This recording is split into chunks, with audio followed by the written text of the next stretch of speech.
Okay, 1 second, and I'm going to start the webinar.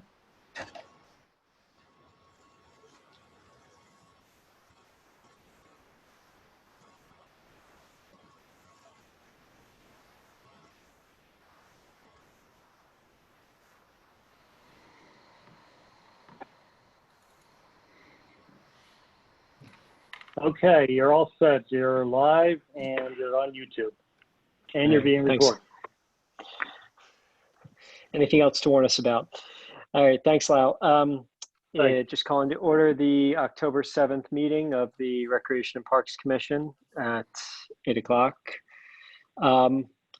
We are going to dive right into some content and modify the agenda slightly, skip over the approval of minutes, and get started with our second agenda item in the interest of respecting everyone else's time for what will likely be a slightly longer than average meeting.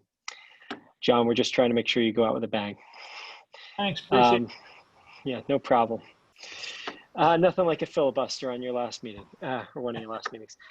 All right, so the first topic is the master plan. I know, Kellen, you appear to be the lone representative of the Planning Commission, so thanks for attending, or Planning Department, so thanks for attending. Ike, I don't know if you want to get this started or you want Kellen to tee it up, but turn it over to one of you guys.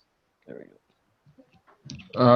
Yeah, and sorry, I'm going to go without video right now. The computer is not cooperating. So,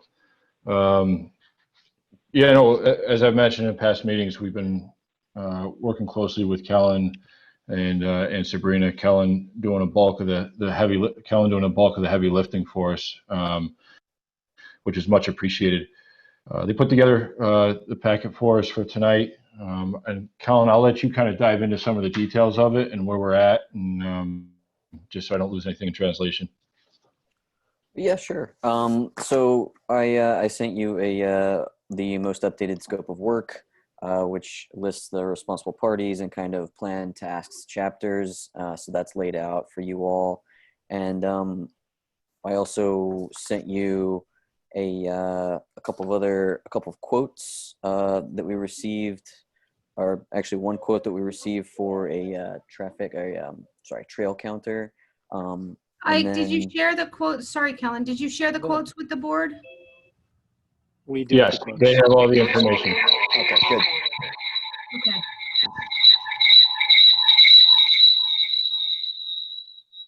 That was rough.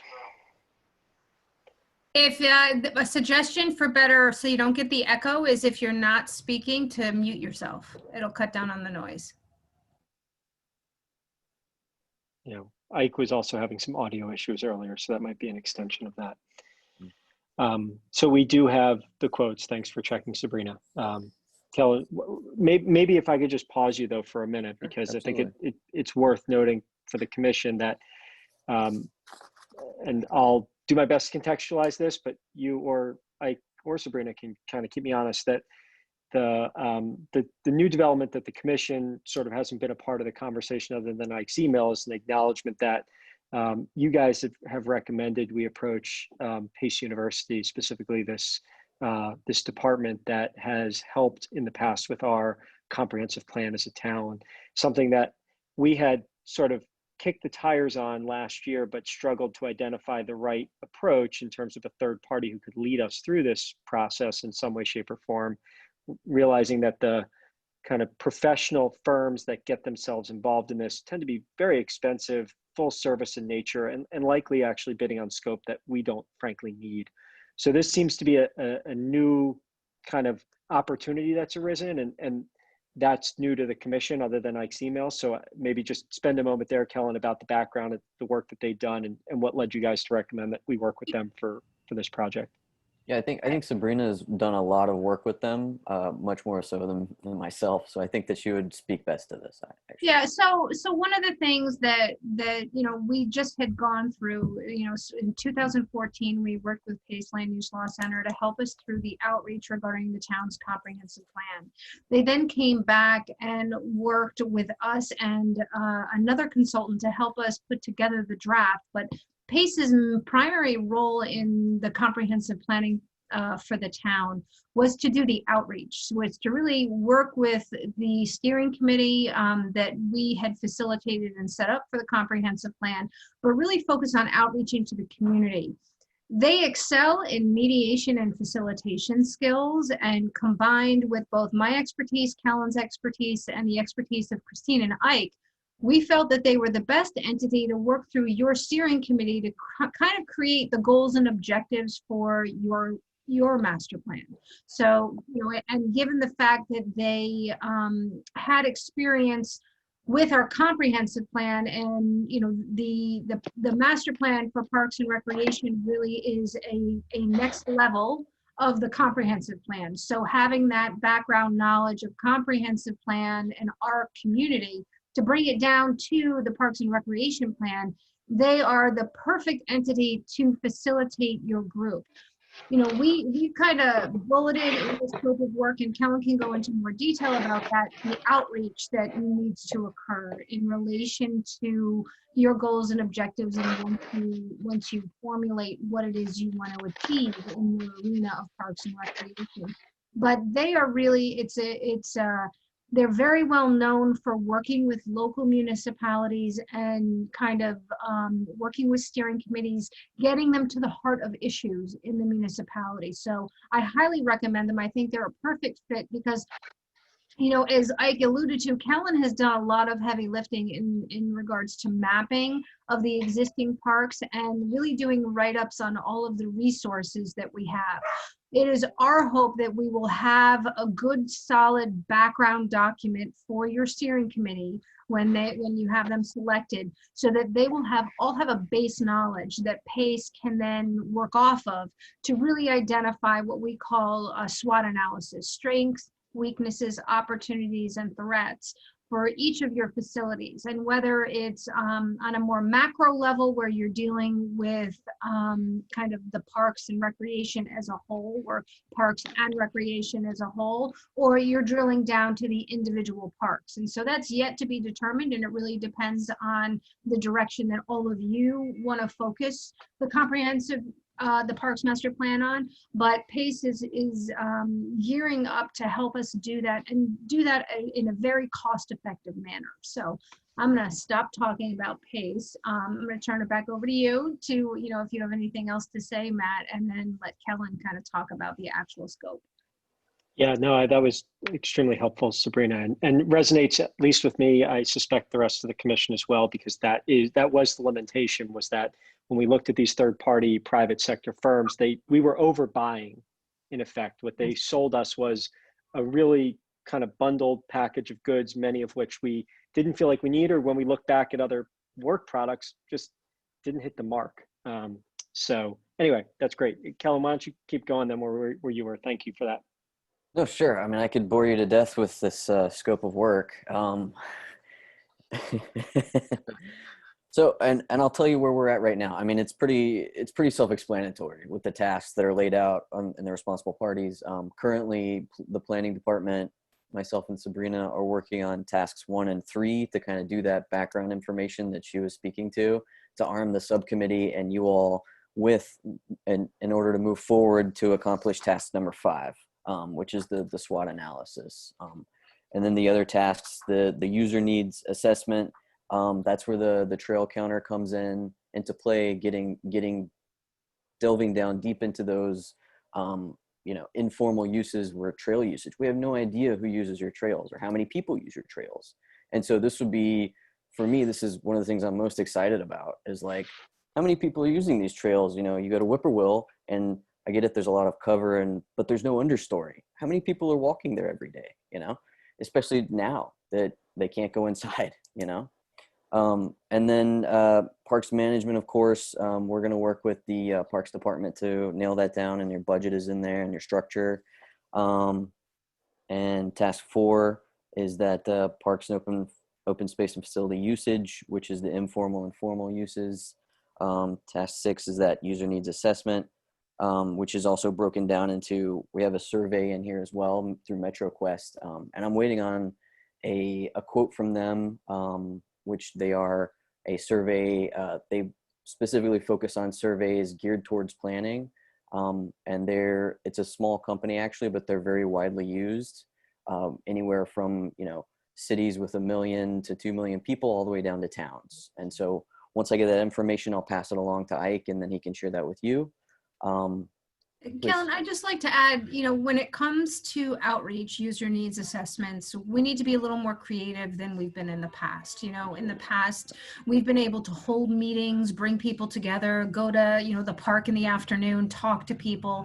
But the pandemic has really changed the way that we're relating to people, as you all have experienced in your own lives. We have seen, particularly in planning and in our meetings, more public engagement on a regular basis regarding the community opinions. So we're pretty excited to really dive into outreach, the trail counters that Kellen spoke of, working with a group that does online education, so that we can, once we identify the goals and objectives of your master plan, we can identify and help hone in on what the public wants to do with money. One of the things that is very important today in the planning arena is making sure that your plan is connected to a budget, is connected to real projects. So, that's what I strive for, so that, Ike and Christine can say, here's our master plan. Look at our budget. What do we need to throw into the capital budget? What do we need to allocate each year to try and improve the parks and recreation for the community? And so that's kind of the end game. And we haven't fully fleshed out the actual outreach, but we're putting our feelers out there, and we're getting a hold of budgets and trying to get, the best bang for the buck, if you will, to get the community involved. So I don't want to take you off track, Kellen, but No, I mean, that leads me into speaking of the surveying, and that's how you get that interaction. And using, an idea of ours was using a QR code. Once you get the online survey, and you, at the entrance of every park, or where there's people utilizing the park, you put the QR code right there, say, take our survey. It's running these months, and it's easy. It's something fun for them to do. It's another way for outreach, and you get that input at the micro level that leads up to the next level, and that really informs you all, what people want. After that tangent, and then task 7 is left, and those are the recommendations that will be determined by the Parks Department, the subcommittee that's being put together, and you guys, the commission, and the public. So through that outreach, if there are any questions, really, I think this is laid out pretty simply, and it is a working draft. So just so you guys know, but we are actively, the planning department is working on, task 1 and 3, and then working on getting those quotes for those outreach efforts.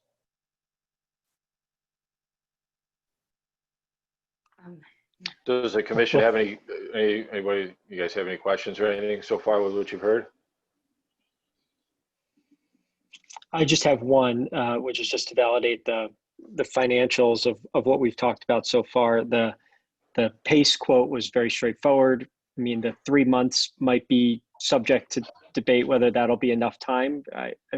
We'll see, but at least it provides a line in the sand for us to think about cost in a time sense. Sorry, Sabrina, you were going to react to it? Yeah, I was going to say, so in speaking with PACE, their 3 months is to really work with your steering committee to create goals and objectives. They will also provide an additional quote as we get further into the process to help us with the outreach, right? Yeah. But right now, we are coming in very cost effective on getting you a document. There will be additional costs, as we dive into how we're going to communicate and what we're going to communicate with the community, but it is it's very cost effective, and kind of dividing it that way, using my time and Kellen's time to kind of help put pen to paper and get the document written, and also thinking about what you want the finished document to look like. When we did the comprehensive plan, we didn't print copies, we created a website. And people can go on, and there's people who hate it, but most people love it. And I have a print copy just because I implement it every year, every moment of every day. But, that's something for you guys to think about. what do you want as your finished product. So It- the budget is very concise right now. Yeah, the follow-on question though, that was the place there I was a little less clear was on the monitoring devices. So the prices are pretty straightforward, but like how much are we suggesting we spend? Like what are we, I didn't pick up on so what is the recommendation of what to buy, or have we not decided that yet? So, Go ahead, Ike. sorry, Colin. I was just going to say, so this is the initial cost. Colin was able to get a couple of quotes for us, but one of those is the package. So it's 3 counters, and you can Okay. decide what style of counter you want. You can get 3 of the same, mix and match, whatever. In our initial conversations with Colin and Sabrina, it was thought that maybe we would go with sort of a trail counter, so individuals that will place at some of our passive parks with the trails, and then more of a vehicle counter at places like Gedney and Millwood or Amsterdam that see a lot of traffic, but for various reasons. So at those places, we would put a vehicle counter that just would count the cars that come into those facilities on a daily basis. And the goal is to get different time periods. So if we were able to order these relatively soon, that we would get an idea of how it looks in November compared to how it looks in April, May, or June, of next year. But the bottom line on top being that this expenditure in that $2,000 to $3,000 range for this equipment is more or less what we think we would incur for the equipment, right? Yeah, I believe it's a 5-year And deal with the software. Sabrina, what are you going to say? I was just going to say, Kellen, you did the research and why don't you speak to what you researched and what the cost relationship to the programming software means? Yep. So the Trafix TRAFX at the end there, that's the one that I'm suggesting we utilize because this is the mid-range one that I found. I found one individual counter for $600. There's nothing attached to it, no software, no anything, no cables, no support. And then I found these 3 counters. It's a bundle deal. It's you can get 2 trail counters, and then like Ike was saying, you can have the one traffic counter where if there are multiple uses like Edney, you can put it there. And then there was another counter, the eco counter, which for one individual counter was $2,900. So these typically go for a lot more, and so the $2,215 is really a very affordable price for what I found, and especially with the 5-year DataNet plan, which I believe the National Park System utilizes it. There's a whole in my memo I list who all uses it, and it's pretty impressive who uses that software. And you can download charts, and it keeps your data for 5 years. You can have 5 users. So let's say I have an account, I could have an account, and then 3 other accounts could be created later on down the line. And this counter it can be utilized up to 10 years. And I think the batteries it takes last for 5 years. So it's a very minimalist. It's meant to be left in the middle of the woods in Wyoming somewhere for a year on end, and then it's very rugged. So I think that from what I've seen and from who I've spoken with, this is probably the best for biggest bang for your buck, as you could say.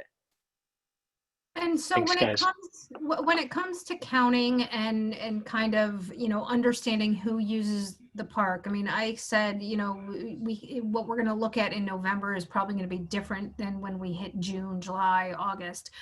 And so the thought is that if we can create a monitoring system where we can gather data for a solid year, your plan is going to be written before we complete the solid year, but you may want to count, like, for example, you guys just ran a whole bunch of movies, drive-in movies, right? Well, we could have put down a counter and you could have really gotten the number of cars coming into those movies on every occurrence, right? So there may be occasions where you want to use the counter for other programmatic reasons. So having these is really something that that we could utilize instead of asking the police to set up speed traps type of thing everywhere. But it really gives us more control over what people are using what parks at what time.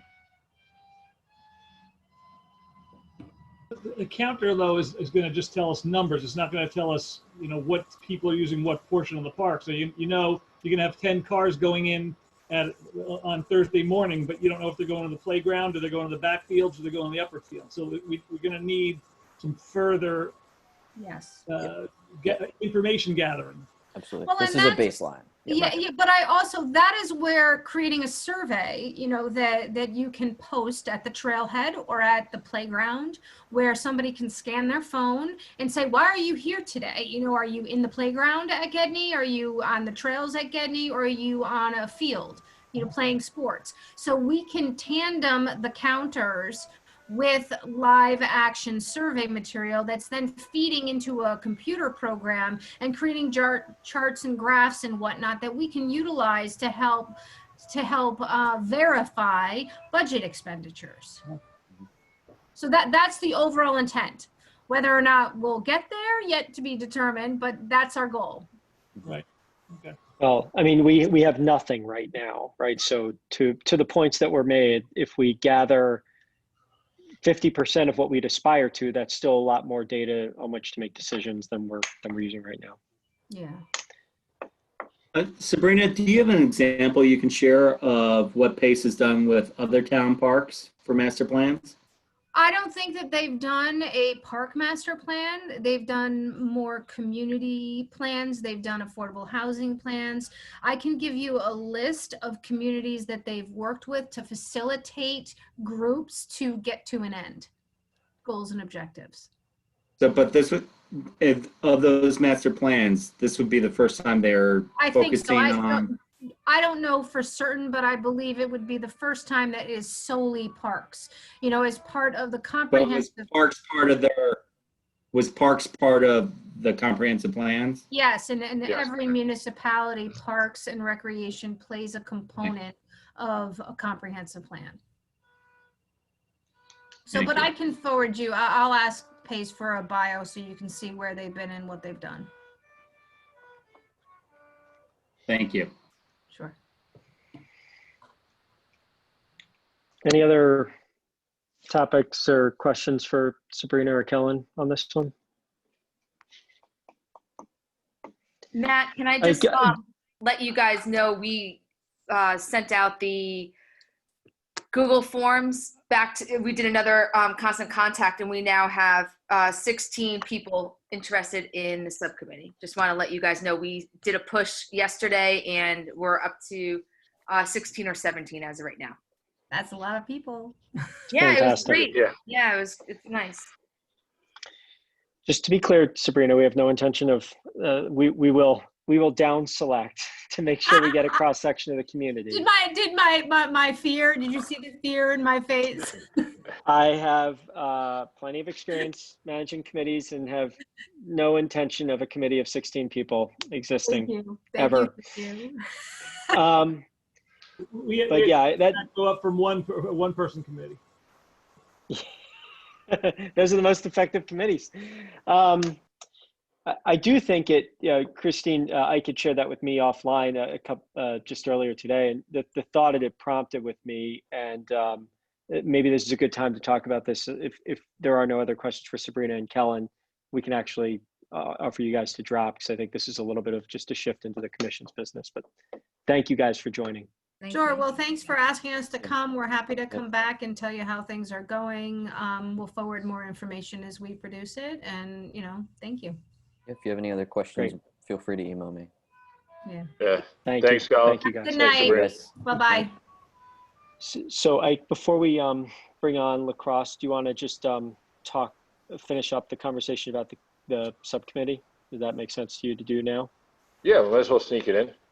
Yeah. So Sure. what we were talking about, and I might suggest here, is with such significant community outreach, it prompts a couple of challenges. One, I don't think a group the size of us is going to get away with talking to all of them and sort of interviewing them that way. So my reaction was to suggest that Ike and Christine do some screening. We can certainly maybe take a look at all the submissions that we got and offer our own input, like, here's what a cross section looks like to us, or here's some sort of demographics that stand out to us from that those submissions, but leave it to you guys to maybe take that group and cull it down. But the other suggestion that crossed my mind is that we think about maybe just having one member of the commission, if we're getting such substantial community input, to kind of keep this to a manageable group of 5, but to avoid, missing out on more cross-sectional input that maybe when we first did this, I was sort of expecting that if we had 3 slots, we might get 2 applications. So it's sort of the opposite problem. What do folks think about that? Well, I mean, I agree. I think that's the way to go. One member of the commission, try to get 4 members of the community once Christine and I screen them down, and run it by the commission. But I think that makes the most sense. And Matt, as you mentioned, this way we don't miss out on a potential demographic that we need to reach. Yeah. Can you send us the list, please, of the people who applied? We will. Yep. Well, once we put it together, we're going to give it till Friday, and then Christy will print them out, scan them, and send them all to you. Is that like name, address? Do we know people if they're from Millwood or Chappaqua or Austin section of Newcastle? Or I was thinking that I was gonna say, like, we got a whole submission of like why they want to be on and what whatever information they were willing to share about them. So I was thinking that Ike and Christine would share whatever they put into the form. Yeah, it's a Google Doc that each applicant had to fill out. So we will print and we'll scan those Google Docs and send them to the commission for your review. But as I mentioned, we're going to give it till Friday before we send that batch to you guys. Yeah, so I was envisioning we'd get those, we'd offer our feedback, but ultimately ask you guys to do the outreach back to them, whether it's a phone screening process or whatever we do. Eventually, someone needs to speak to each of these people live and have that conversation. I just think doing that in a setting like this, in any sort of efficiency, seems kind of impossible, if I can be so bold. So like if we offer some input to Ike and Christine, then they can kind of go back to that group, do some phone screening conversations, and then come back to us with a suggested roster, so to speak. Okay, cool. All right, guys, that sounds good. Anything else on that topic of master plan, or shall we move on to lacrosse? All right, let's do it. I actually haven't checked, but is Lyle managing access for our?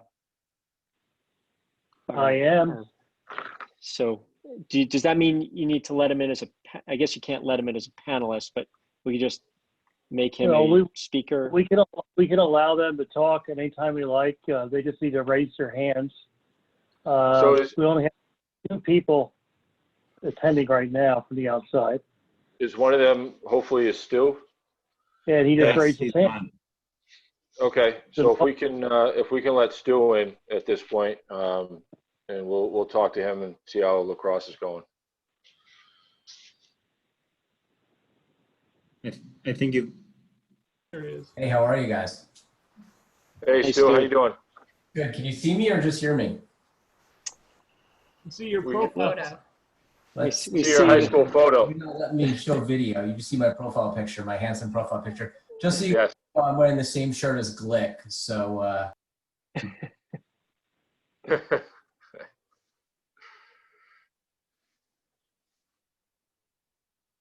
there we go. I'm back on. I'm wearing the same shirt as Glick.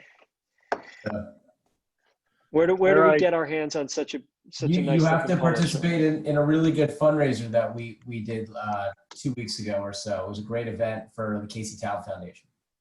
I was going to guess. Oh, was that the golf outing? It was the golf outing, yeah. That Jimmy throws. Very nice. Yeah, it was great. Nice. I'm happy to be here with you guys. Ike asked me to come and just kind of talk about how things are going with us, but I thought maybe you'd want to ask questions first, and then I can add color to anything you'd like to know. Well, I actually don't have anything out of the gate, but what I might say, I don't think, Stu, you'd actually been the one to meet with us before. So we'd historically used a form with some kind of basic questionnaire about the program to just get some stats that could oftentimes service that. Since we don't have that here, I'm not even sure where to start. But I do think, the basics of the question are health of the organization, growth, steady declines, whether that's in certain demographics or, others, whether, whatever trends you're seeing in your population, and then challenges that you're seeing. And the ultimate ask from us is, how is the town supporting the program, and how do you need the town to support the program to a greater degree? And, what are the barriers, so any and all of those things are kind of the things that we try to get out of these conversations. We also are kind of sensitive to understanding any issues that you're having within the program, because one way or the other, like it or not, sometimes those things end up on our doorstep, and we just kind of like to know, whatever's going on, whether it's an errant parent, an errant coach, or whatever have you. So no, those don't exist at all. No, never. Look, eventually it will happen, but I know it does not happen today. No, it happens, and we try to deal with that internally. But let's go ahead and take a step back. So Really Youth Lacrosse is a K-8 lacrosse, town lacrosse organization. We do have one or two kids that are from out of town that they don't have a lacrosse program in their town, so we allow them to join in, and we upcharge them by about $50, which is what basically the big is for out of town kids. We have about 300 kids in the program, boys and girls. Historically, there were a lot more boys than girls. We're actually seeing a demographic change, and we're seeing a nice rise in the female population in our program. Both sides of the program are very strong. We have incredible talent, and we also have some really good coaches. Some are parent volunteers, and then some are either local kids in college. So we, on the girls' side, we have a number of girls that are on the lacrosse team from the Manhattanville program. And they actually come after their practices, and they come work with our girls. So we have great role models for them. The boys, sometimes it's tougher to find them, but we've been lucky the last 2 years or so. We've had some former lacrosse players living with their parents after college. So we've been able to pick them. So we have a blend of paid coaches and parent coaches at every level. We try to lean more towards the paid coaches, as it eliminates a lot of the parental conflicts. From a growth perspective, it varies every year. It's not going down, it's only going up. We see a growth over the last 3 years. We don't know basically how it was going to be this past year. We see a growth the last 2 years of about 8 to 10% growth in our organization. So is that on both boys and girls? It's a total, Adam. I didn't do the analysis by sex, but I would say it's pretty close to even. It depends on the grade. So, one year we had, 7 kids play. So last year, as an example, our 8th grade girls, we had 7 girls.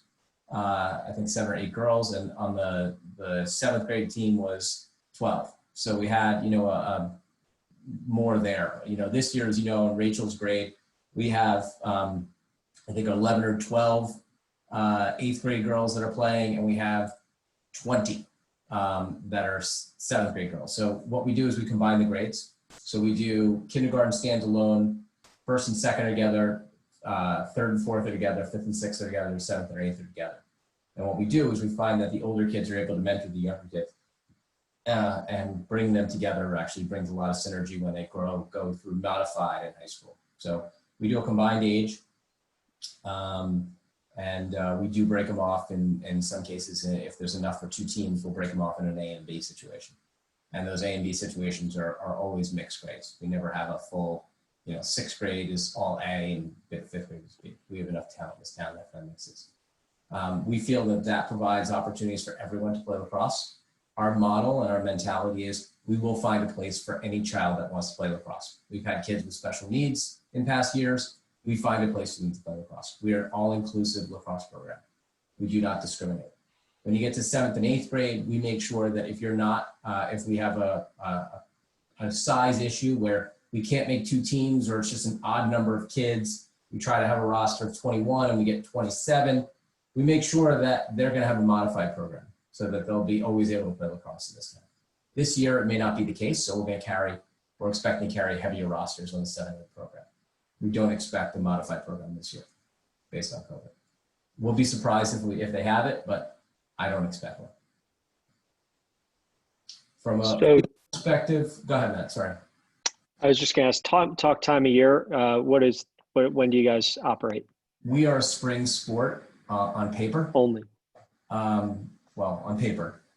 We do run a light amount of fall ball. So in the spring, we'll play per grade 3 days a week. It'll be 2 weekdays and Saturday for grades 3 through 8.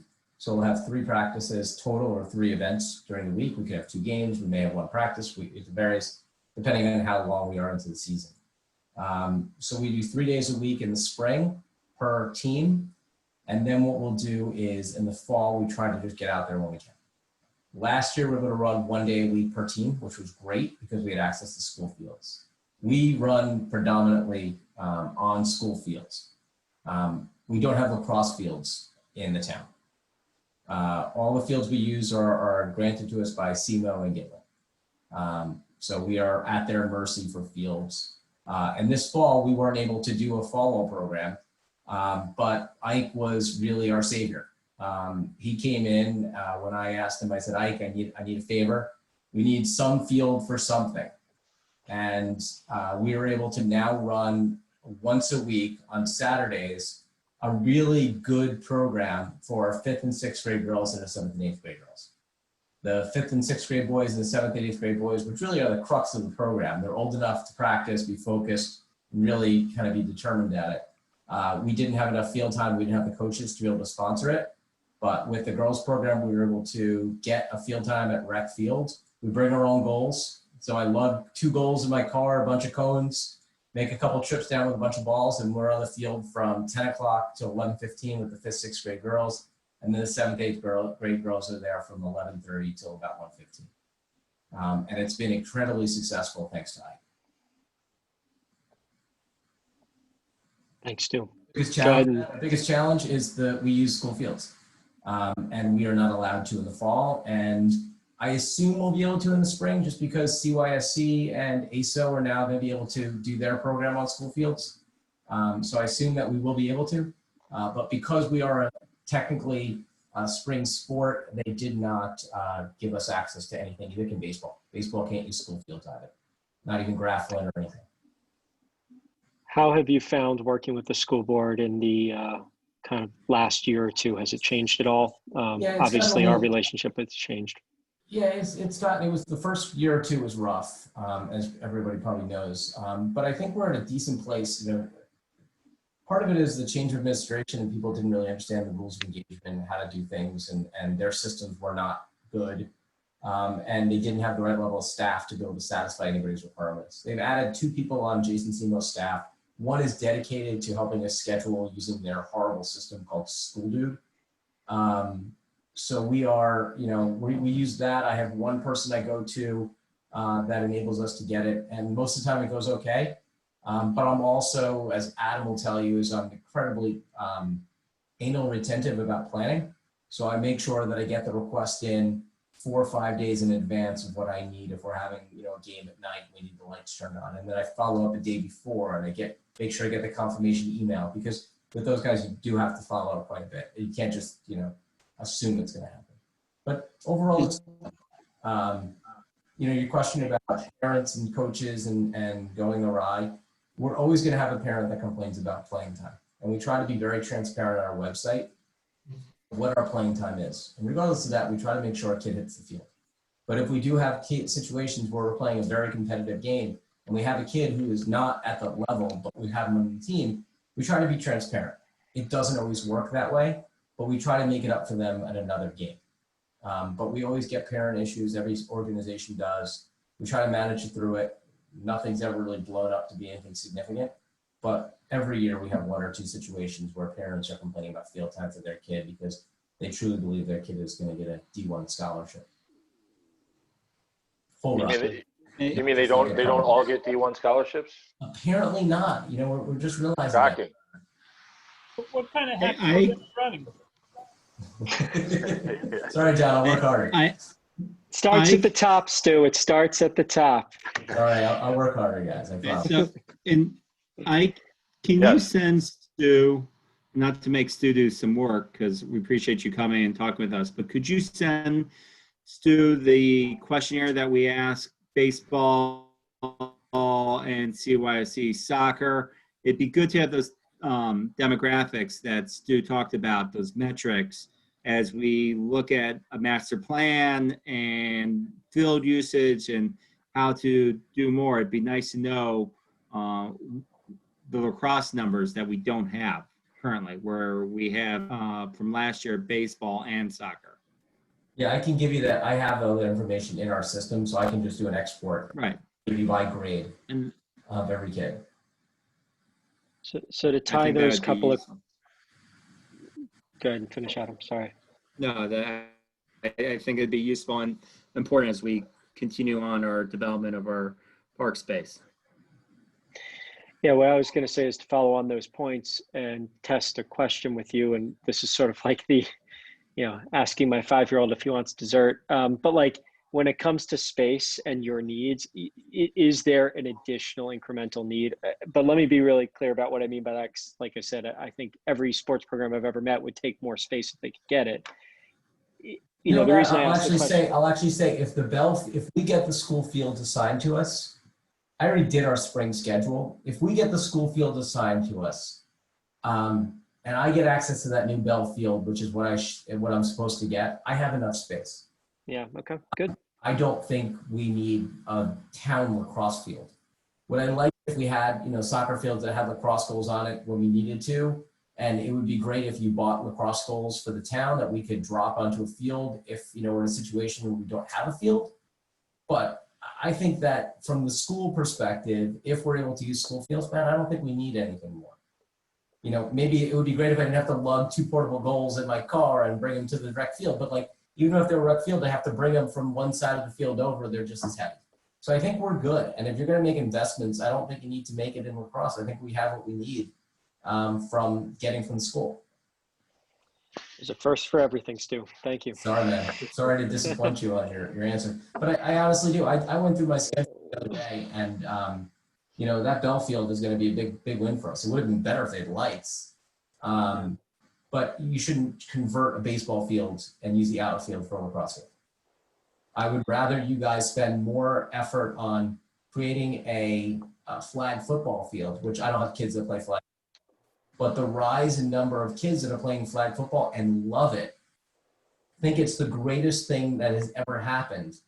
And these kids get so excited. I don't know if you have kids that play it. I don't, but I live in town. So it's the coolest thing ever to watch these kids play. They take it like every game is the most important day of their life. And I walk by because I walk my dog in town because they live on Smith Street right by Town Hall. And what you guys have done under Ike's leadership, putting together this flag football program is awesome. The parents are all out there. They're lined up outside the fence. Like, you got to go. If you haven't seen this stuff, like, you got to see it. It's like the town is on fire. It's amazing.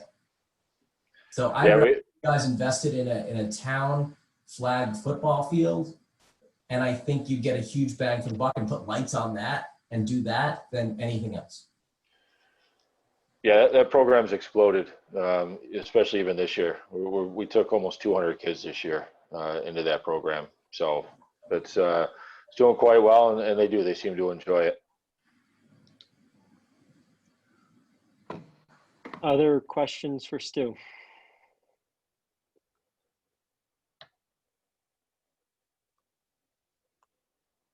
Looks like a no. So, Thank you, Stu. Stu, thanks for joining. Sorry to make you second billing on a night when I'm sure you had other things to do, but I appreciate you hanging with us and popping on. I'm really happy to speak to you guys, and thank you for all of that you guys do. I know you guys, almost all of you are volunteers, and I haven't been a volunteer on the Greeley Youth Lacrosse Board for over a decade. I understand that these are not easy assignments, and you have lives, but it's nice that there's a collective group of people that, no, John, I know. That's what it is, Stu. He's like, no. It's like, I know, John. But it's nice to see that people are really dedicated to this thing for the right reasons, not just for their own personal gain. Thanks, Stu. All right, thanks, Stu. Have a great night. You too. All right. Well, we are now 10 minutes ahead, which is a pleasant surprise. Ike, since you had shared 9 o'clock with the 2 women we were corresponding with over email the last couple of days, I'd at least want to make sure that they've joined before we get started, or maybe we switch gears and touch on a couple of other topics. Someone you wanted seemed to- to be able to. I was gonna say if you wanted to hit the minutes quick or anything, Yeah. program reports or anything Well, like that, or I unless do. they're on. Yeah, I was going to say, I do think I'm able to see the list, and I see at least Deb and Cheryl on, it looks like. So I think we've at least got some of the attendees, and I'd probably go ahead and get started. Lyle, it looks like Deb has her hand up. Am I reading that Yep. right? You're right. I can let her in when you're ready. On? Let her in. I just wanted you to know we were here. You guys can, that's it.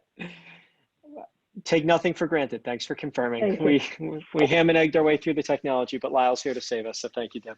All right. So 8:50, we'll go ahead and get started then on the topic with at least some of the names that have been most vocal on this topic. So just to contextualize and really for the commission's benefit, I don't think there's a lot that new here for you guys. That we've now talked about this at the last couple of meetings. Ever since we made a change to the policy, we said we keep following up on it. And at our last meeting, we spoke about it. The conclusion of the commission was essentially that we feel like we're in a moment where a couple of facts are still true. We're still experiencing a lot of the kind of limitations of the pandemic and the effects that it's having on our community, inclusive of social distancing considerations and the like. We have started to open back up our facilities. That has actually now been going on for a couple of months and will continue to ramp up as the governor loosens the strings. And we also, as a town, feel like we can learn from those lessons and do more. But the commission's position, I would summarize as there's still a lot of constraints on this. Let's not flip everything back to normal. And this felt like a place where, simply put, changing us back to a standard set of protocols didn't feel right. I'll let all of you guys speak for your individual views any beyond that, but that was sort of the general sense of the commission. When I shared that with at least a few of the folks in the community that are joining us tonight, I think there was an overwhelming sense that didn't capture the full story, up to and including the notion that for the dog walkers themselves, it is difficult to be socially distant when you've got your dogs on leashes. It said differently, like if the humans and dogs are attached by a leash, there's crisscrossing that goes on, and people are having a harder time kind of maintaining their distance when they try to engage in dog walking socially. And other points that were raised were when a lot of this is going on, it's a time when Gedney is not nearly as fully used as it is at other times in the day. So we're talking kind of early and midday during the week. We also have reached out, and Ike, I'll let you make sure you add on to all of this. So I'm just doing a little bit of an open. I don't plan to cover it all. When we reached out to our law enforcement colleagues, the feedback was that they are still observing the park being busier than normal, but I think Sam said that she felt like she is starting to see that reduction in capacity because school is back in session and there are just fewer users of it during the day. Trying to think of what other kind of key facts here were relevant. So I think it was my plan regardless to make sure we kept agendizing this and checking in on a monthly basis, since we don't meet any more often than that, and make sure everyone felt that way. But I think it was particularly heightened given the sense that at least with some stakeholders in the community, making sure that their voices were heard. So I'll quit the monologue now and invite Ike to add anything if you feel like I've missed some kind of key facts of what all has maybe gone on or what you and I have heard in the last month. And then maybe the commission offer any other new thoughts you guys have had, but maybe the next and quickest best thing to do is to get on to offer the folks that have joined us tonight to offer their input as well. So Ike, why don't I start with you? Anything that you feel like I missed there? No, you covered just about all of it. The one key piece that I think has been part of the discussion as well with law enforcement and with staff has been the enforcement level of, so prior to us changing or modifying the policy or temporarily suspending the current policy for Gedney, prior to that, I think enforcement of owners keeping their dogs on leashes when they had to in the park before they got to trails was always an issue. And I'm not saying it was with everybody down there. You always have your, there is the group that follows the rules and plays nice, and then there's those that don't. And they might be non-residents, they might be residents, but the park is open to everybody. So I think from a enforcement standpoint, it's been easier over the last few months from that perspective, because you have to have your dog on a leash at all times. There's no confusion as to the dog needs to be on a leash or not on a leash. So I think that played a part in the prolonging the decision as well, and keeping it as is. And then as we get closer to November and December and the colder months, it's whether or not we have to worry about this peaking again and trying to put it back in place. So I think those were just the two other points of conversation that would come up when we would discuss this topic. Yeah, and I'll let the community members speak for themselves, but one thing I did mean to mention to just kind of get it up there front and center is the sense that this could become, long lasting enough that it just becomes de facto policy as opposed to a temporary measure, which obviously many on the commission will remember we did consider a permanent change to the policy and didn't, I think for reasons that we heard from a very large swath of the community and felt comfortable that that was the right place to stay. So any sort of backdoor to changing that policy felt sort of off the mark as well, both to me and I think rightly so to the community members. So and Matt, one more thing. Yep. Yeah, Matt, one more thing too is because of the traffic that Gedney sees outside of the dog walkers, so especially now with all the fields and the facilities and playgrounds open, we did leave the leash policy as is in every other park to give people an opportunity or an option to go somewhere else to walk their dog off leash on a trail. I think it was just, another part of it was just the amount of traffic that Gedney Park sees. So the policy was specific to Gedney to allow people to go to some of the other parks that aren't used and as heavily trafficked as much and continue to walk their dog off a leash. That's a great point. Thanks for that, Ike. So I'd ask the commission to share any thoughts. I mean, recognizing we've got some members of the public joining us who might be interested in your thoughts if you feel like you want to add them before we ask for their input. Just Matt, I have a question about the input. I'm excited to see that we have 10 attendees. What's the form? Is it just, are you going to ask a question? Or are they just going to give a statement? What's the, what have we asked them to say? I've asked nothing of them. They've asked of us to make sure that they have a voice here. So that was how I was planning to handle it. This, a virtual public meeting like any other public meeting and ask them for their input. I think it's almost can be a question and response. So, we can open up for them to ask the question and Lyle can put them back on mute to allow us to respond type of thing. What the attendees can do is if they want to speak, raise their hand and we'll take them in the order that they raise their virtual hand. And I see Deborah Weissing's up there already. You should note that Andy and Pam Rustine and Betty Jabloner, I hope I didn't massacre your last name, both sent emails in earlier with comments. So if you guys want to speak again, just raise your hand as well. So with that, I'm going to take Lyle, Debbie. before you do that, just make sure there's no other thoughts or questions from the commission before we turn it to the public. That's okay. Anyone else have anything they wanted to add or offer? No, I just want to hear the input from the public, really, to continue the discussion. I think that historically, the people should realize that and who's been before the commission before knows that our general take on this is that we continue to be dog friendly at Gedney Park in our parks, and we want to continue to be that, but we're taking things step by step as we are still in the middle and maybe hopefully coming wherever we're coming in this COVID situation. I don't think anybody knows that we're, I'm not comfortable saying we're coming out of it yet.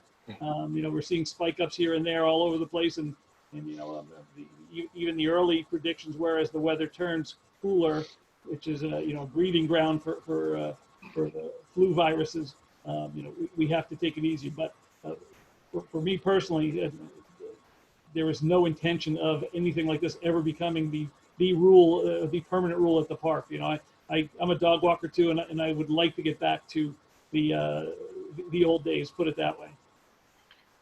Thanks, Sean. Okay. If there's no other thoughts from the commission, then yeah, why don't we start with Deb, Lyle, as you were about to do. And Okay. as I think I suggested, guys, if you want to just offer comments, we're here to listen.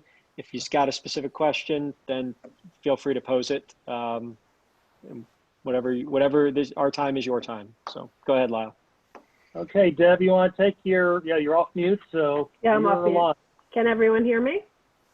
Yes, Yep. we can. Okay, so first I just want to thank all of you for giving all of us a chance. I'm going to, I'm going to try to voice not my own personal opinions so much as kind of I think an overall sense. I think I have a pretty good sense of what people are feeling. So I want to touch on some of the points you raised and let you know how people are feeling. I think that the overarching concern is the larger one that was mentioned, which is that this is feeling a little bit like a slippery slope toward a permanent de facto change where it's just not going to go back. So I think there's just an underlying concern. I think that comes from the fact that this change happened when we were in kind of like a state of emergency. The signs that went up talked about a state of emergency, and piece by piece, we've seen the park reclaimed, the playgrounds, the ball fields, and yet the dog walkers,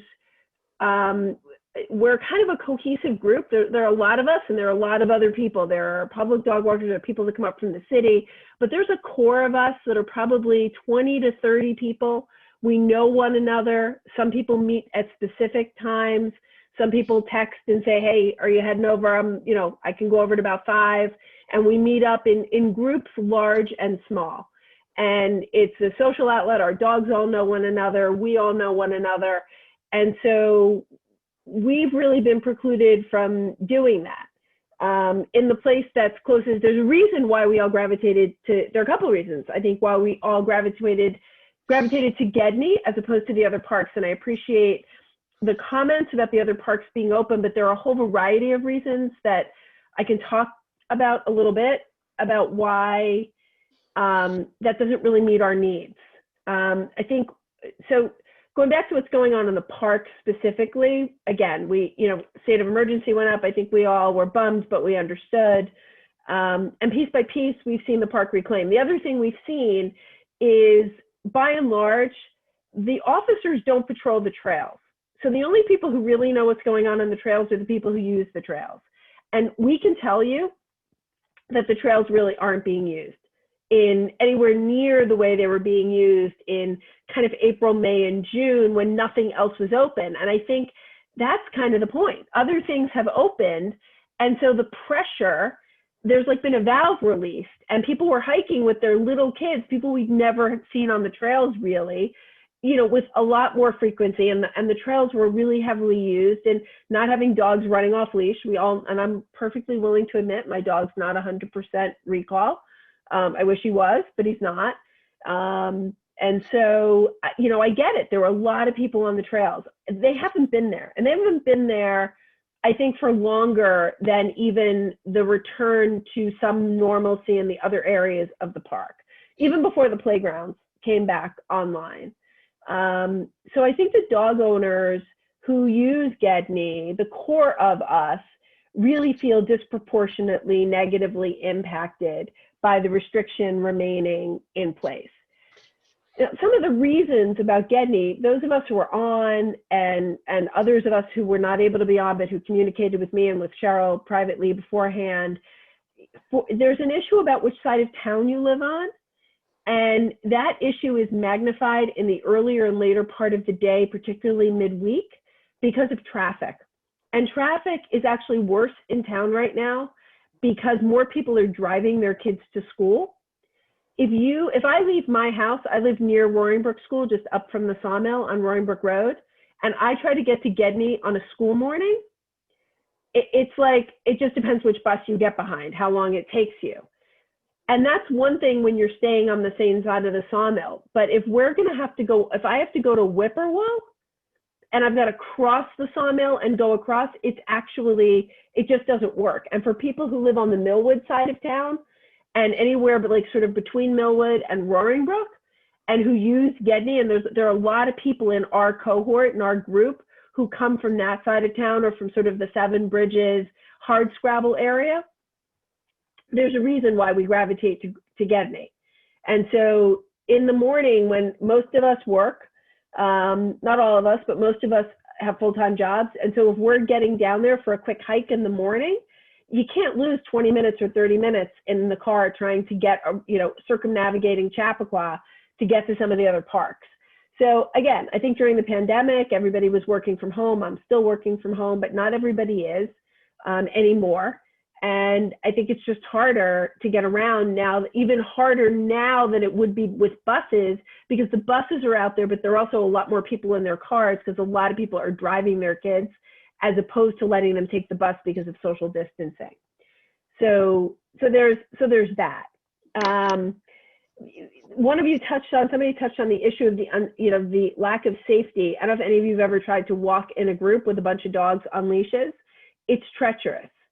And it's not only dangerous on the trails where we've got roots and rocks and now we've got leaves which are masking the trails and making it hard to actually see the path of the trails, but it's really, really unsafe to try to walk in a group that way. And it's even particularly more unsafe from a COVID perspective, because when our dogs are off leash and we can stay apart on the trails, in front of one another, on the sides of the trails, and be masked and be distanced. But when our dogs are getting all tangled up, we're actually forced to engage and get closer to untangle them constantly. Now, you're going to have an issue if a dog has a fight, you have to break it up, obviously. But I mean, really, our dogs all know each other, and we know who the problem dogs are, and they've been the problem dogs, and we all know who they are, and we know how to avoid them. And, somebody comes up from the city, as you said, the parks are open, but that risk is no different or worse than it was, pre-COVID.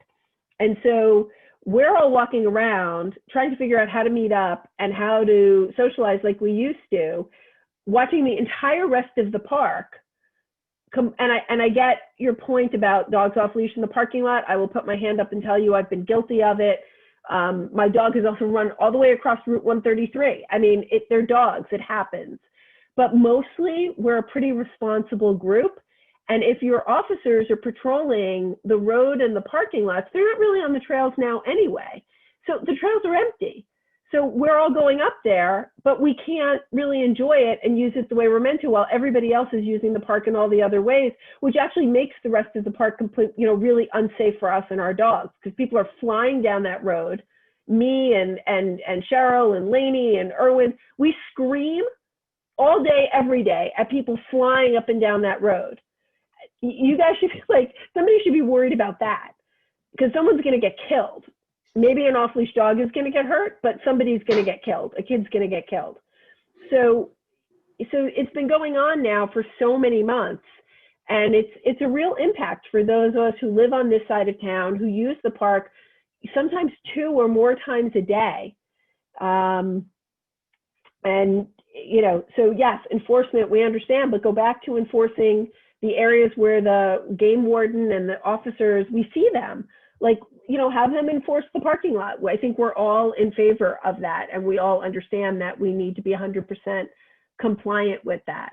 But just give us back our trails, where there's nobody there anyway right now. And there hasn't been. It's not like it's just been the last month or two. It's actually been a lot longer than that. I think I've touched on all the big issues. I'll turn it over to anybody else. I may have missed something. Thanks for all of that, Deb. I appreciate it. Just to be really transparent, I didn't pick up on any specific questions you're asking us, which by no means that was not the ask. It was if you felt like you just needed to make a bunch of points, which you did. So that's fine. I think I'll just move it straight to the next speaker unless anyone felt compelled. I think this is a good time to mention, and I, again, been on that side of this wall Sometimes, all the points just need to be made, and you certainly made many of them. So I would encourage our next speakers to try to constrain your time to a few, no more than say 2-3 minutes or so, especially if, you just kind of want to second a lot of Deb's points. So that would be helpful, just kind of managing our time. Matt, can I please, sorry, Eric, go ahead. Matt, no, before you turn it over to anybody, I just wanted to jump in. We actually, going back to the speeding comment, because we had heard that a few times, and I did speak to the chief of police, and they actually put a, I don't know what it's called, but it's like basically a radar on that roadway there. And so he sent me the report, Christina, I think it was last week or 2 weeks ago. It doesn't really matter. But it actually came back that there was really no thing that it was above the posted speed limit. There was no consistent, there might have been a blip here or there, but overall, surprising because of the complaints that we've heard. And I think the chief was a little surprised too, but from what they had out there and I think they had up there for a week maybe, there was no signs of consistent or heavy speeding or reckless driving on the road, which, so just to bring that point out, I know it is a narrow road, and when a car goes by at 5 miles an hour or even 10 miles an hour, it can feel that way. Cause I've walked on that road and I've had cars go by and it's like, wow, they seem like they're going pretty fast, but I guess in reality they're not. But I just wanted to make the point that yeah. What is posted? I couldn't remember for the life of me 15. what's posted. 15. 15. Yeah, 15's not slow. Yeah, so when you have somebody going by at even 10, it can feel that way. But I was just surprised to see the report that there is no consistent signs of speeding on that roadway. There's also all those speed bumps on that road, so. Right. Yeah, the problem with speed bumps is people speed up in between them. Right. Yeah. But okay, thanks for responding to that, Ike. Why don't we get back to our community members, Lyle, whoever you want to call on next. We have Cheryl, and Cheryl, if you get on mute, you'll be able to speak. There you go.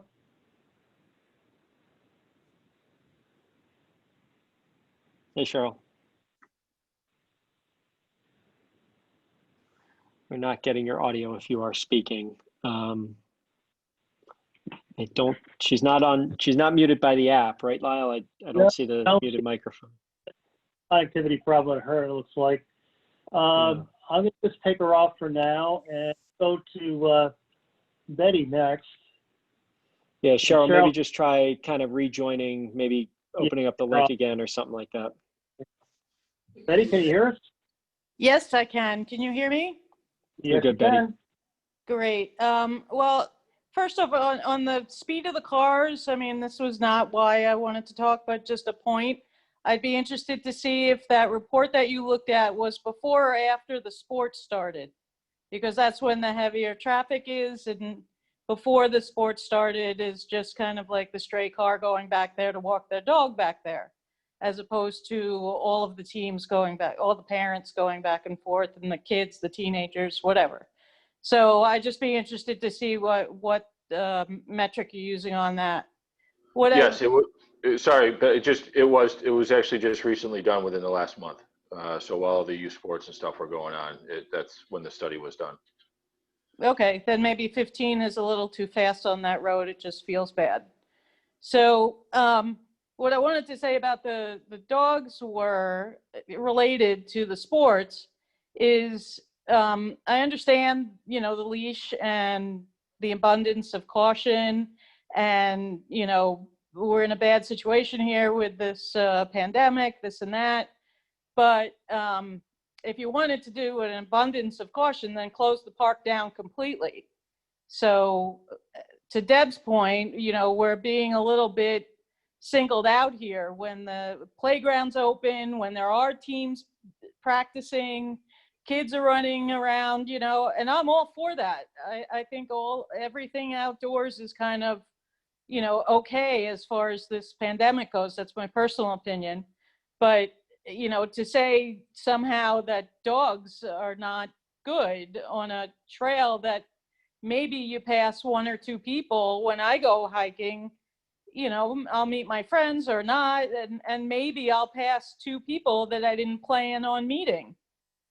So I don't see what the point is. If it's to, in abundance of caution, because we have a pandemic going on, then everything should be closed in the park, because the dogs aren't making anything more contagious or anything. I don't understand the logic to it, and I'm maybe late to the game here, and you've spoken about this at other meetings, but if you could talk about why specifically dogs are a problem, as opposed to, people picnicking and people playing in the playground and the kids playing sports.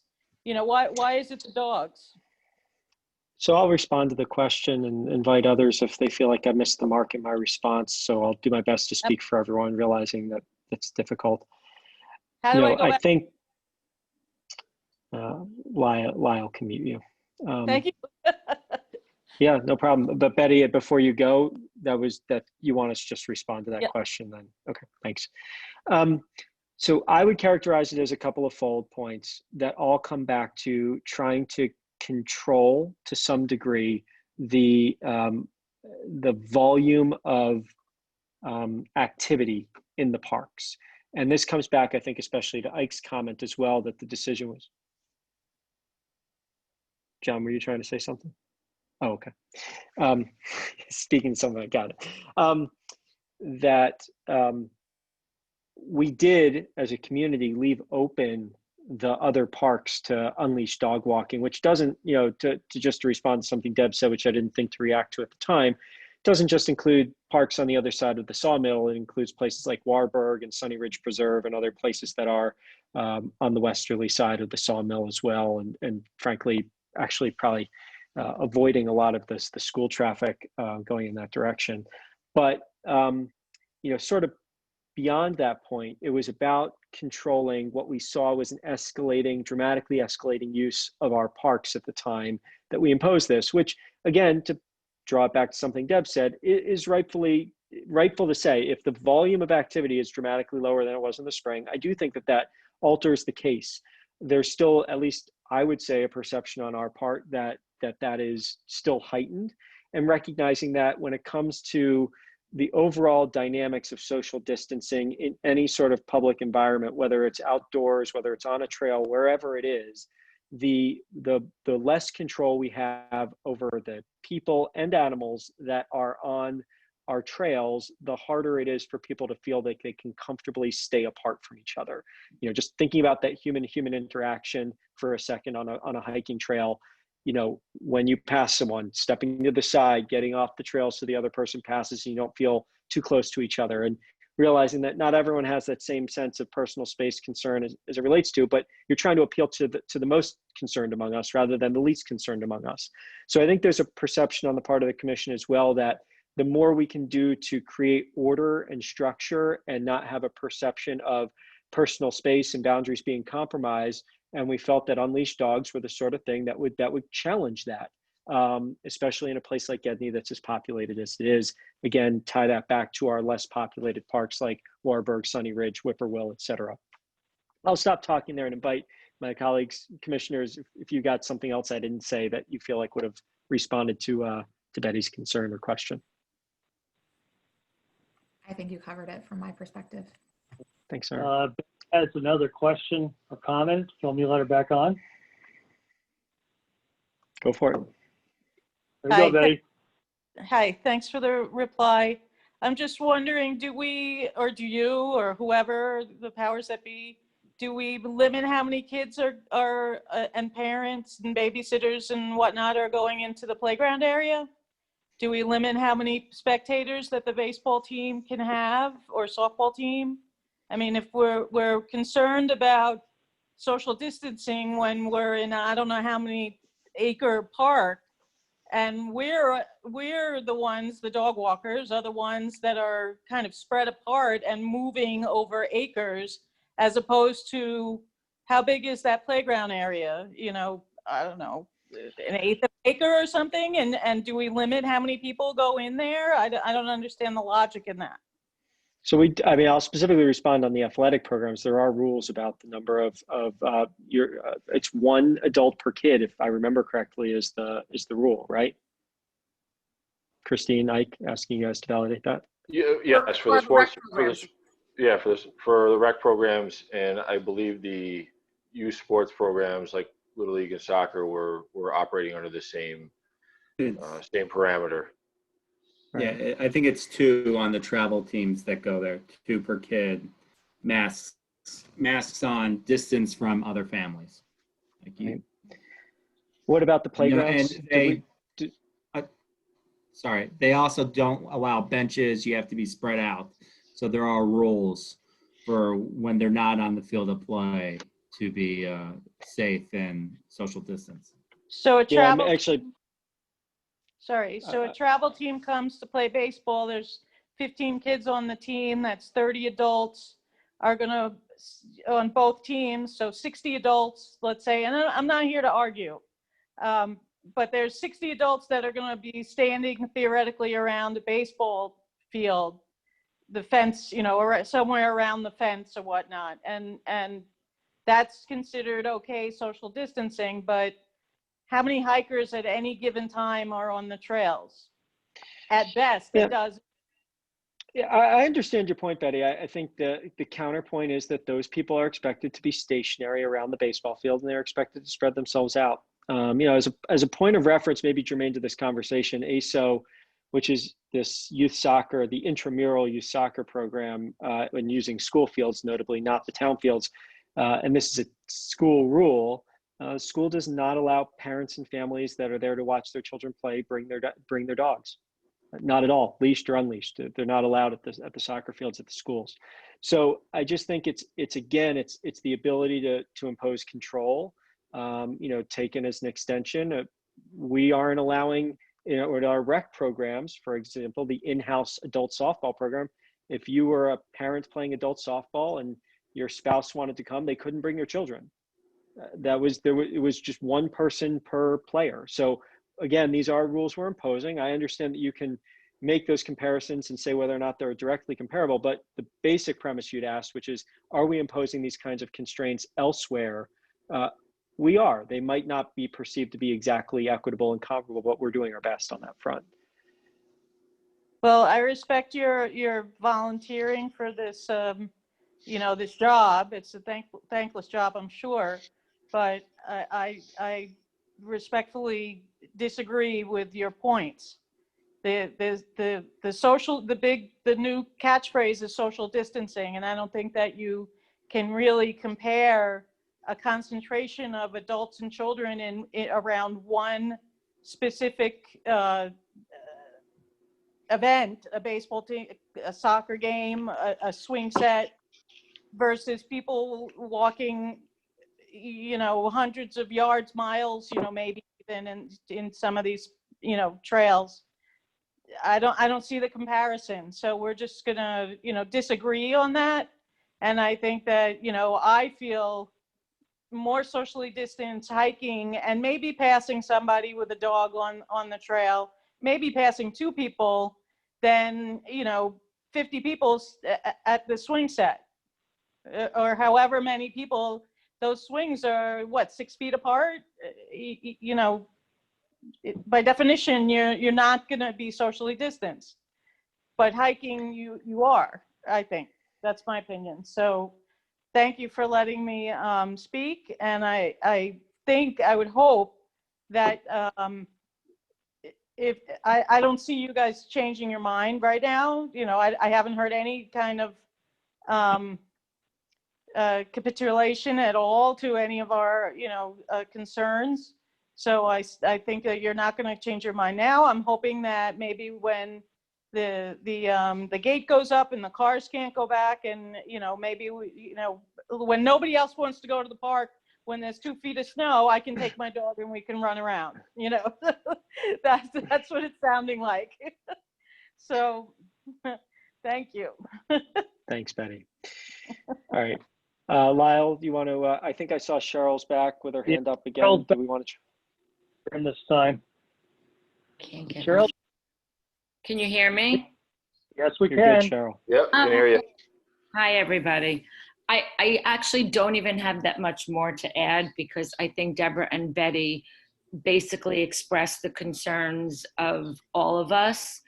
I'm a little disappointed that we've been waiting and waiting months and months and months for this to change. And I mean, I just agree with what Betty just said. I don't see any comparison when you have 20 and 30 kids and parents in the playground and people sitting at ball fields next to each other.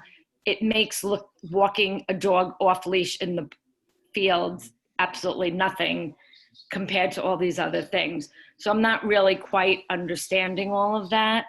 I don't see your point actually. And I, again, also, I know a few of you in the rec department and on the rec board, and I volunteer a lot, and I totally respect all of you volunteering. So I'm not saying it in a mean, nasty, fighting way. I just don't really get it. I just don't. I think all of us, when we are on the trails, we have our masks on.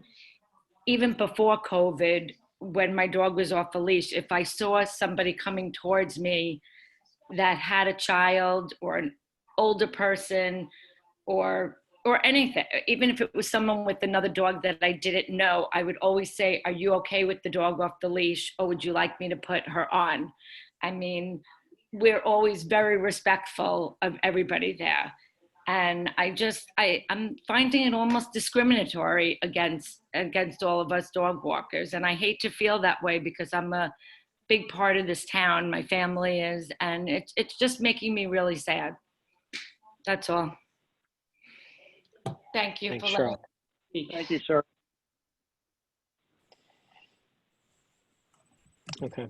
Thank you, Cheryl. I see both Deb and Brenda. Maybe you want to go to Brenda since she has not spoken yet.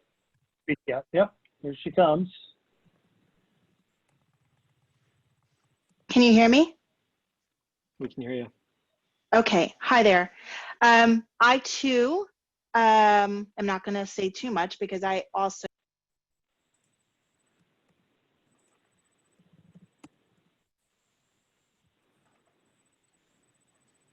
Brenda, I think we've lost you. I don't know if you moved or did something different there. Or did we lose Brenda's connection altogether, Lyle? No. Okay. Can you hear me? There you go. Yeah, Yep, that's you're odd. good. I didn't press a button or anything.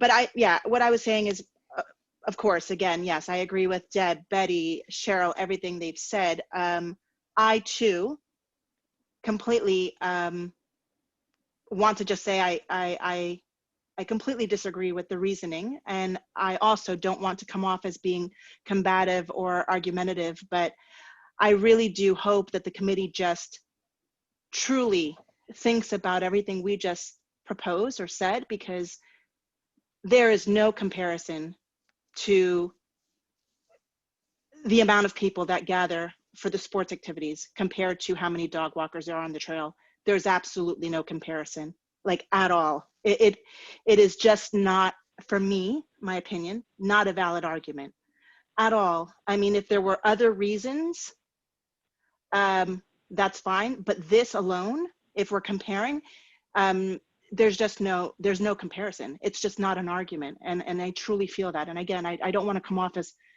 combative, but I honestly believe that dog walkers, aside from games at the park, aside from the baseball games and the soccer games, dog walkers make up, I truly believe dog walkers are the ones that make up the let's say, residents of the park. We're the ones that go every day, 2-3 times a day. But yet, at this point, we're being just really disregarded.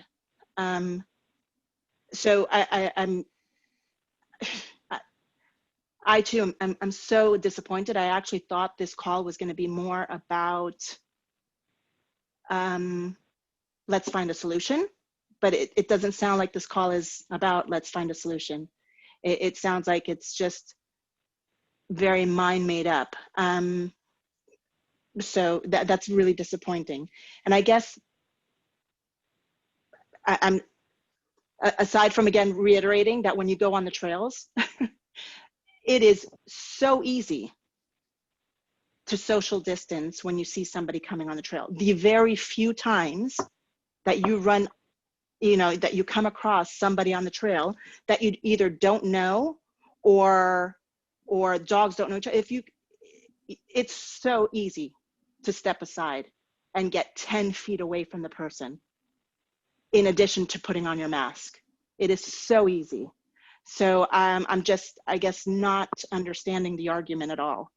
And I guess my question is, has it been discussed, considered for certain times for dog walkers to be able to go? Like, can we split it up? Can we have morning, like an hour or two in the morning, sometimes in the evening, where we can have the dogs off leash? I mean, is there a way to, when there are games going on, when there are so many people in the park, is there a way that we can have a schedule to know, okay, we don't go because there are so many people at the park, but during games, but we have 2 or 3 hours in the morning, 2 or 3 hours in the evening, afternoon, whatever it is? Has that been considered? I mean, I feel like that would be a middle ground. Let's say a step in that direction while we're waiting to have full access to the park, if that indeed is still going to be a possibility. Has that been discussed? Can I ask that? Yeah, sure. And it's been discussed, I believe, at the time that we first made this change, but certainly it's been brought up in the interim as we've discussed whether to leave the policy as is. And I'd say in short, and this topic, for what it's worth, came up in the meetings that John referenced about the top of the discussion when I would have said maybe back in 2016, 2017, considered our laws in relation to dog walking or dogs off leash overall. The problem with the more nuanced we make our rules, time windows where certain things are permitted, time windows where they're not, days where they are, days where they're not, it actually leads to a much greater challenge for enforcement. I also made the comment at the top of the section that one of the things we've heard from law enforcement has been the value of just having a unilateral and very black and white set of rules as it relates to dogs on leash, as it relates to their enforcement during especially our busiest times in the park. And so once we provide a flexibility there, we find that communicating those nuances gets really, really difficult. And that's beyond dogs on leashes in Gedney Park. I would just tell you from a public policy standpoint, anytime Right. you've got rules where there's nuances like that, whether it's a park system or a speed limit on a highway or whatever it is, the more nuances you add to that, the harder it is for people to follow I that. agree. And more importantly, the more difficult it is to enforce. I agree. I'm not sure if you can still hear me, but I Yeah, don't we know if can I'm hear you. on.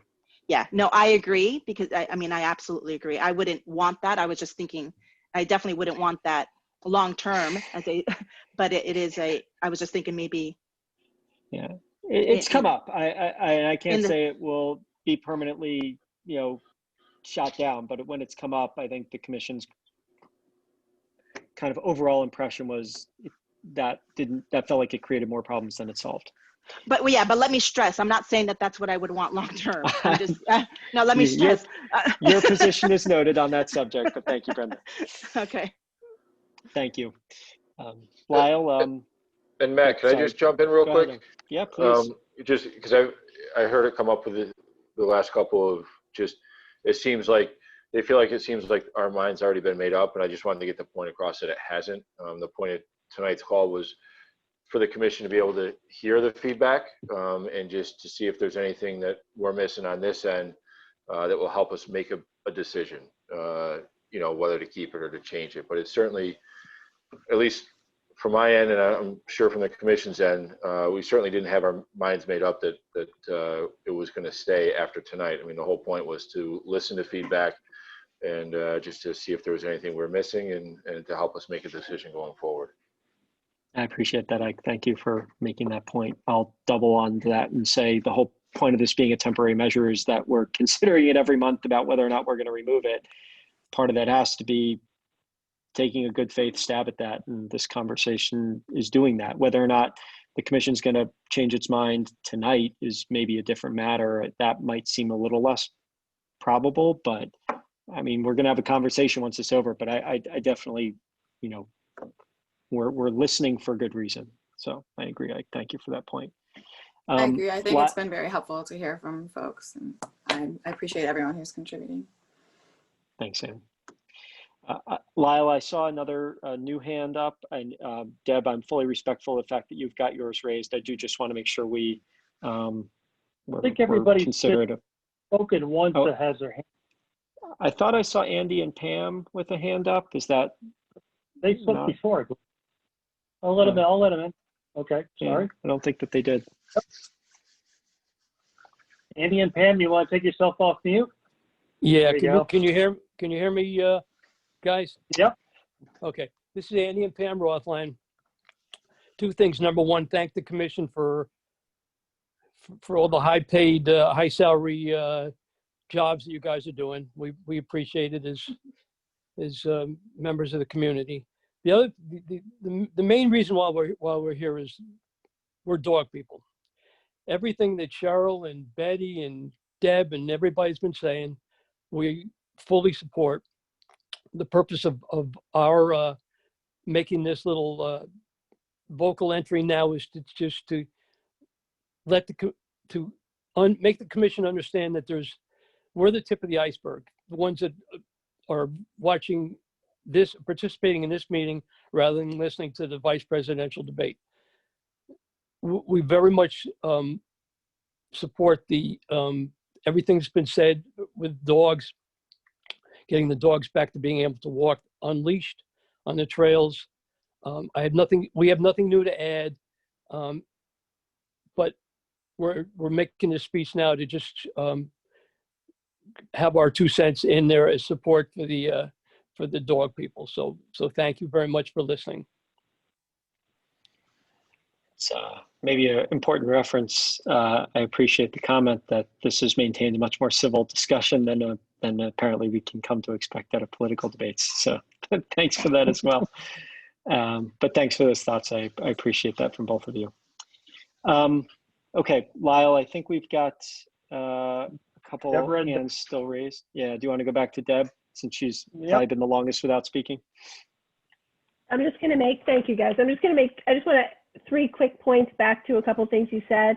Matt, the point about Warburg and Sunny Ridge, if you look at a map from my house, it's so far, like it probably sounds ridiculous that to drive what is probably really only an extra 5 or 6 minutes. But again, I've got 2 kids, I've got a full-time job and all kinds of other things. If I have, sometimes I run, I mean, obviously things aren't normal during COVID, but I have stuff going on with the kids and I'd be like, okay, I've got 45 minutes to run the dog down, do a quick hike and get back before I have to get dinner and whatever. I've never been to Warburg or Sunny Ridge, ever, not once. I go to Hardscrabble, I go to Kitchewan, and I've only gone to those parks more now because I haven't been able to go to Gedney. Like for some of us who live on this side of town, that maybe for the people who live in Millwood, going to Ossining makes sense. But for those of us who live right, like close to the town of Chappaqua or near Roaring Brook, that's not really a solution. So I just want to put that out there. It's just, it's you may be heading away from the schools and school buses and whatever, but it's just way too long and way too far. It doesn't really meet our needs. So that's the first thing. I don't want to get into a debate over what's going on or not going on the ball fields and in the playgrounds. I have 2 teenagers. I know everything that's going on with the teen community. I know exactly what nights there are parties. I know how many parties there are. I usually know where they are. I see what's going on in the playgrounds and on the ball fields. 50 kids, 30 kids, 20 kids, nannies go onto the Chappaqua Moms Board. People are complaining almost every day about the lack of social distancing. I can assure you that the vast majority of us who walk on the trails are scared of COVID and are taking precautions for the most part in our personal lives, and especially when we're on the trails. I have seen Cheryl maybe 10 times in the last 6 weeks, and I have never been in her presence without a mask, and the same is true of her of me. And that's true of everyone who's spoken here tonight that I know from the trails and most of the other people. So we're trying to get our exercise and we're trying to get out there. in probably, as Betty said, one of the safest socially distant ways, and we actually can't do it. While what's going on in the parks is actually really not that safe.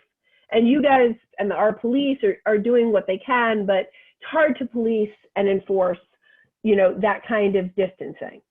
So the trails is actually where there's more space and far fewer people, and the vast majority of us are actually taking it really seriously. And then just to your point about black and white and rules and whatever, I kind of feel like if this pandemic has taught us anything, it's taught us about ways to find the gray between the black and white. And if we can't even carve out for the dog walkers, we're losing daylight really rapidly. The gate's going to go up soon. Being in the park after 5 or 6 o'clock isn't even going to be an option, whereas in the summer, I'm often there till 8 o'clock at night after I work all day. But to not even be able to give us a couple of hours in the morning and a couple of hours in the evening, because it's too hard to enforce and it gets tricky, I don't think any of us feel like we're being met even like a tiny bit, let alone halfway. When we hear things like that, and I don't mean to be disrespectful, but we're all adults. I don't think it's that hard to say, okay, what works for you guys? How's 8 to 10? Who's at Gedney between 8 and 10 in the morning?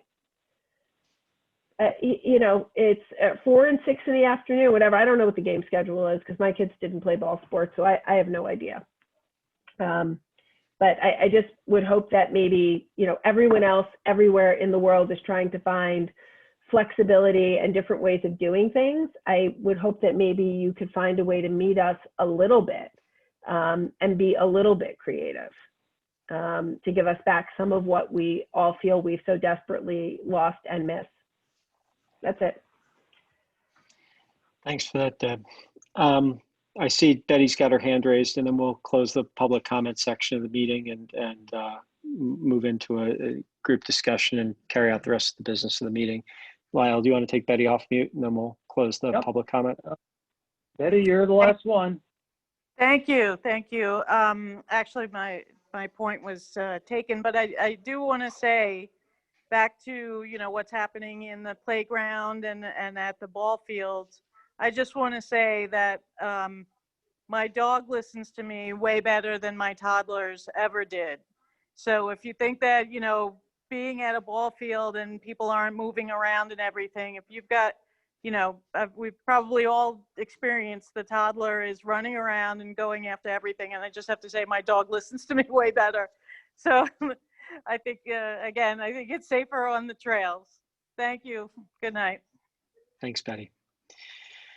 All right. Thanks to everyone who took the time, as I think it was Andy who noted that they could have been watching what, for all I know, might be a perfectly lovely, courteous, and maybe even enlightening debate for the vice presidential candidates tonight. So I'll ask you guys if there's anything that stood out to you. Two things really stood out to me from the feedback we heard from the public. And one is really nothing to do with the dog walking. It was actually those last couple of points made me a little bit concerned.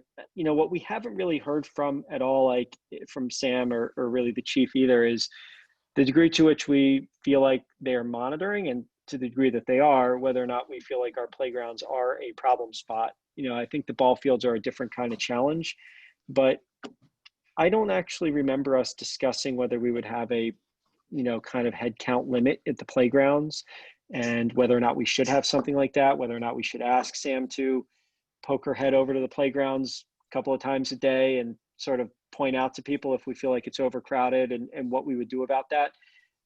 I'm still working through that in my mind, but it's sort of news to me, mostly because I think my own family was cautious to the point where we still haven't used the playgrounds yet. What is the dynamic going on there? What's your reaction to that? So with the playgrounds, no, there is no limit that we've put in place. We basically mirrored the CDC guidelines. We posted the appropriate signage. I believe we have hand sanitizing stations or some sort of hand cleaning, whether it's a bathroom or whatever nearby. But there was no discussion about limiting numbers at playgrounds. I know Sam and Manny and the rest of the PD do as much as they can. I mean, Sammy's been a huge asset for us throughout the summer. I know she's traveled to Gedney, specifically looking at the ball fields and making sure parents have masks on. And I know she's spoken to quite a few. I had to speak to a couple of the league directors at certain times throughout the summer. And they've done their best to police it on their end. I know she just wrote a ticket for not wearing a face mask covering at one of our programs. So she's certainly been on it as much as reasonably possible with all the activities that we've had going on. Yeah. Okay. I was just there this weekend, and there were people there, but everyone was wearing masks, and it was not respectful. It was not like a problem. I felt like everyone was doing their best and keeping away from everybody else. So I don't know that that's, and it was a weekend where I think it would be the most crowded, and I don't think it was. Yeah, I was gonna say, I've been at actually a few of the parks with our kids, and there hasn't been any issues. Everyone's been wearing a mask, and All the kids wore masks, all the parents were wearing the kids masks. and the parents, and it was on like Saturday. Yeah, I was gonna say the same thing. I'm at either the Newtown Park or Gedney 1 to 3 times a day with my little one, Monday through Sunday, and I'm just and I've been saying since day one of starting to go to the playgrounds, I'm just so floored and thrilled that how everybody's respecting wearing a mask. Once in a while, see like, 2 caretakers or 2 parents not wearing a mask, but I can't judge because I don't know who they are, and maybe they live together, and it's not an issue in terms of like the kids playing together. And I've never felt that it's overcrowded ever. And then to the point about spectators at baseball, at flag football. I don't know if this was mentioned earlier, but I didn't hear it. But Matt, I know you said this about ASO, but for baseball and for flag football, it's strict policy, 1 parent with your child, and that's it. There's no siblings allowed. There's no toddlers running around. They specifically for baseball, I don't know if anyone else is doing it, they ask that we don't use the back playground, like don't set up your chair. The bleachers are closed off, they're taped off. And for the most part, I've seen that I haven't gone to, my husband and I are switching, like I haven't gone to flag football and I'm going to baseball and he's not. So we're alternating. And I've found that to be like followed pretty closely on Saturdays and Sundays. Matt, I just want to go back to the reason why we had this open forum discussion. I actually thought the speakers made a lot of good points. I mean, I'm not in favor of dogs being off leash almost anywhere, especially not in a public forum. That's just my opinion, but they did make several good points where, if the trails are not being used en masse, then, and we're at a point where social distance, I would be okay with the dogs going off leash. These are people who are using the parks. It's town parks. When the dogs are off trail, I think they need to be on leash when there is soccer, baseball, softball, kids at playground for safety reasons. But on the trail, I would, I thought their points were really well said, and there was some logic that I couldn't argue with. I totally agree doing it with at other Adam. Places. Yeah, I totally agree with you, Adam. I'm fine with dogs being off leash on the trails, and yeah, frankly, they already are. We go on the trails frequently on Gedney, and they're already off leash, and it's not been a problem. So, You mean they're not following the rules? I'm saying, I'm not naming names. Like, I'm just saying I've seen some people with some dogs that are not on leashes, and it hasn't been a problem. I don't think dogs should be off leash when they're not on the trail, because we have so many young kids, and as that's always said, been our dogs, law. That's not up for grabs. That's never been up for grabs. Okay, good. I want make sure. But if it's on the trail, and we post it, then, so be it. I don't think people are knocking down our doors saying, I need a trail where there's not a dog. Right. And remember when this first came up was when everything was closed down and we were seeing large crowds coming from out of town. And, when you Google Gedney, it says dog park, or someone had said that they saw that. And so these like large circles were coming to meet up and the dogs were and it was just not safe. That's a very different scene from what the residents are asking for. To tag on what Jen said, when there wasn't any recreation, anything you could do at a park other than hike, that made sense to have the dogs on a leash. But, I think we're at a point where we could change that if we wanted to. Don, where are you? Just to make a couple points, I agree with Adam when he says that there are some good points raised. But we make the rules not for the people like that spoke tonight, who I have no doubt have their dogs for the most part, aside from those admissions that the dogs don't listen 100%, and we appreciate the honesty. The rules aren't made for the people that are gonna do the right thing. The rules are made for the people that aren't doing the right thing. Number one. Number two is one of the considerations was that when you're walking on the parks with your dog off leash, the dogs are, let me remind everybody that dogs are supposed to be off leash. I believe the rule reads they're supposed to be under sight and voice control at all times. So if your dog is not under voice control or sight control, that dog should not be off leash anyway. It's a safety issue for everyone, including the dog, because and the person walking the dog, because that dog can run almost anywhere, and it has happened. And I've been accosted by dogs, and I'm not afraid of dogs by any stretch of the imagination. But I've walked along going, oh my God, where the hell's the owner of this pup? I mean, this is before before our rules were changed. Another consideration that I want to remind everybody was that when you go to a park or you go to a game, you're there voluntarily and interacting with people voluntarily. Dogs off leash create situations where you're not interacting voluntarily, because that dog can run up to anybody and will create a situation where the owner has to go retrieve the dog, or the person has to be afraid of it, react to the dog.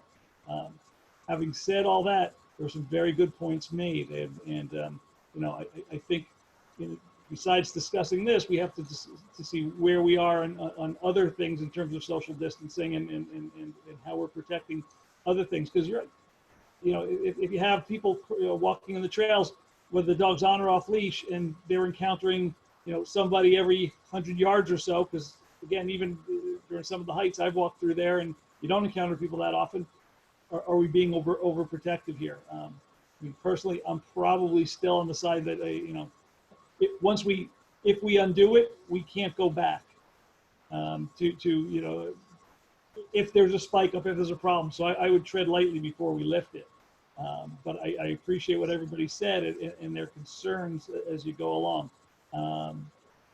Having said all that, I think the commission has raised some good issues themselves here too about this. I mean, there are some things I couldn't argue with what Betty said and Deb said and Cheryl said. Let me just challenge you on one of the last points you made, John, the no going back. I mean, I would think, let's say hypothetically we were to remove the temporary suspension of dogs off. There's too many negatives in that sentence. If we were to go back, all right, wouldn't it be a reasonable policy position to take that if we saw another wave of shutdowns that forced meaningful numbers to escalate back onto the trails, that we would revisit this policy? Because actually, the thing that has stuck most in my craw from Deb's comments is, those trails, when we enacted this policy, were much more crowded than they are today. That is a fact. It is an important fact. I don't know that it's the end all be all, but it's critical. So are you in agreement that if we found ourselves back in that place, that revisiting this would be fair game? I guess that's somewhat overstated. I just think it's hard to go back, but I think we're certainly capable and certainly would. I agree with the point that was made that when the rules first adopted, it was a very different Yeah. situation where the trails were probably the only place you could be. Like, is there, be very specific, is there any CDC guidance on things of this sort? I would doubt it. I mean, I haven't seen any, but I haven't looked for any either. So I could certainly do some research and see if there is anything specific to trails and dogs on or off leash. okay. I'm guessing no, because as I recall, we have some of the more liberal, we had some more liberal dog policies to begin with, which is what attracted people from all over, from not just Newcastle with pubs. So if a quick look would be helpful, and I would be shocked when you say, yeah, there's nothing out there. Yeah, I'll see if I can dig anything up in the office tomorrow. Okay. Yeah, I was gonna say, I mean, John, I agree with the sentiment of if we change it, we can't really go back. And so I think we do need to, make sure that we make the best decision, not just for dog owners. I'm also a dog owner. So I think they made a lot of really great points. But the only thing that I really didn't agree with that was mentioned was COVID in related to animals, because animals can absolutely carry COVID, specifically dogs. And so I think that it's, but I hear what they're saying just about, okay, there's kids and, there's adults there, but the kids and adults are wearing masks. I mean, your dog's not wearing a mask. And, I think whatever we decide, we just have to be thoughtful about the non-dog owner population and the possible encounters that would impose on them. Yeah. I mean, I think for me anyway, on that last point, Aaron, like I'm mostly coming down on John made a good point about kind of voluntary encounters versus involuntary encounters, but you might argue that theoretically, not more than theoretically, if you're a hiker who does not want to encounter a dog, it would be nice to have an option to go somewhere where that that's not going to happen. But we can't solve for every individual set of preferences of every user of our facilities. And maybe a more pragmatic position to take is that if you don't want to risk the unwelcome encounter with the dog, stay off the trails, right? That would be another approach, that there'd be other ways for you to get passive exercise. And this is, meaning how exactly you draw that line is maybe a little bit in the eyes of the beholder. Well, let me play devil's advocate on that one. So if we're suggesting that if you don't want to encounter a dog, you don't use your trail, now aren't we shutting down our trails to one category of people? Whereas with the current situation, the trails are open to everyone. Not to raise the ire of the people who spoke, but let's remember that they are welcome on the trails with the dogs. The dogs just have to be on the leash. They have the right to be on the trails with their dog. The dogs just have to be on a leash at this point in time. So we're not restricting anybody's use and enjoyment of the park. I think the definition of liberty gets really tenuous here, right? What is liberty, right? And to go into I laughed when I forgot who the speaker was, as I'm thinking about this voluntary versus involuntary reaction. And one of the speakers pointed out, says, with these toddlers running all around, I said, yeah, that's an involuntary interaction. It is, sometimes for the parents too. Exactly. But, in all seriousness, where I was going with the point about like personal liberty and individual freedom is like, it is a veterinary fact, that especially larger dogs need time to get their exercise. That's much harder to accomplish when they're leashed. And so we are making compromises here, and it's all about whose liberty and whose liberties are being impeded on. So I don't think that there's a perfect answer when it comes to any of this stuff. I'm getting the sense, I think, particularly out of Aaron and John towards the end, it was a couple of comments there about being thoughtful here. So let's just define thoughtful. We're not going to have another meeting for another 4 weeks or so. That will be 4 weeks lost for the group that just spoke to us if we don't take any action until then. So I think the question before this group is whether or not we want to consider making a change now. Option 2 would be to consider making a change in a sort of virtual vote over email and recommending it that way once we maybe have another week or two to consider this. And the third option would be to wait until November meeting and say, maybe we'll be ready then, but we just want some more time to think about it. So react to that, guys, as a group. I'm here to take a vote if we want to take it, but if the group's not ready yet, then we need to wait, and it's just a question of whether we take that up over email or, keep in mind that we do have to ask the town board to approve this. So it's not like we're going to take the unilateral action here anyway. So that's really what the vote would be to ask the town board to rescind that order. Well, I don't think, I mean, it's, I don't know. I'm like working out outside every day because I know my days are limited. And I feel that for all the people that are trying to use the trails with their dogs. And personally, I'm fine voting and allowing them to use the trails right now without any sort of problem. So I don't know. I mean, nomination? What? You make a nomination. A motion. I mean, I would move, but Matt's not asking me to move, so I'm not going to move just yet. But I would support a move and a second or a second. Well, so I think it's more a question at this point for John and Aaron, who are the ones that expressed the most reservation. John and Aaron, would you rather see us defer this for the moment, or are you comfortable, given the fact that it does seem like there's enough here to support asking the town board to rescind that order? I don't mind having the vote. I mean, just the way this shakes out, if I said, I'd be in favor of tabling it, I'm just one voice out of this, six. I'm just asking if you felt really strongly, consider this like the pink slip opportunity, right, in the Senate. Like, are you asking us to give you another week or two to think about this, or are you just like, I might vote no, but if you guys feel ready to go forward with it, you're okay with that? Is that your position? I'd like to see what Ike comes up with in CDC guidelines, if in fact they do exist before we took that vote. However, if everybody's ready to vote, I'm just, without the benefit of the experts at the CDC telling us what they think, not to try to slant that discussion any. I understand. I'm happy to have the vote tonight. They've been less reliable than I'd like them to be lately, John. So Yeah, I don't haven't know. found anything. I was actually looking.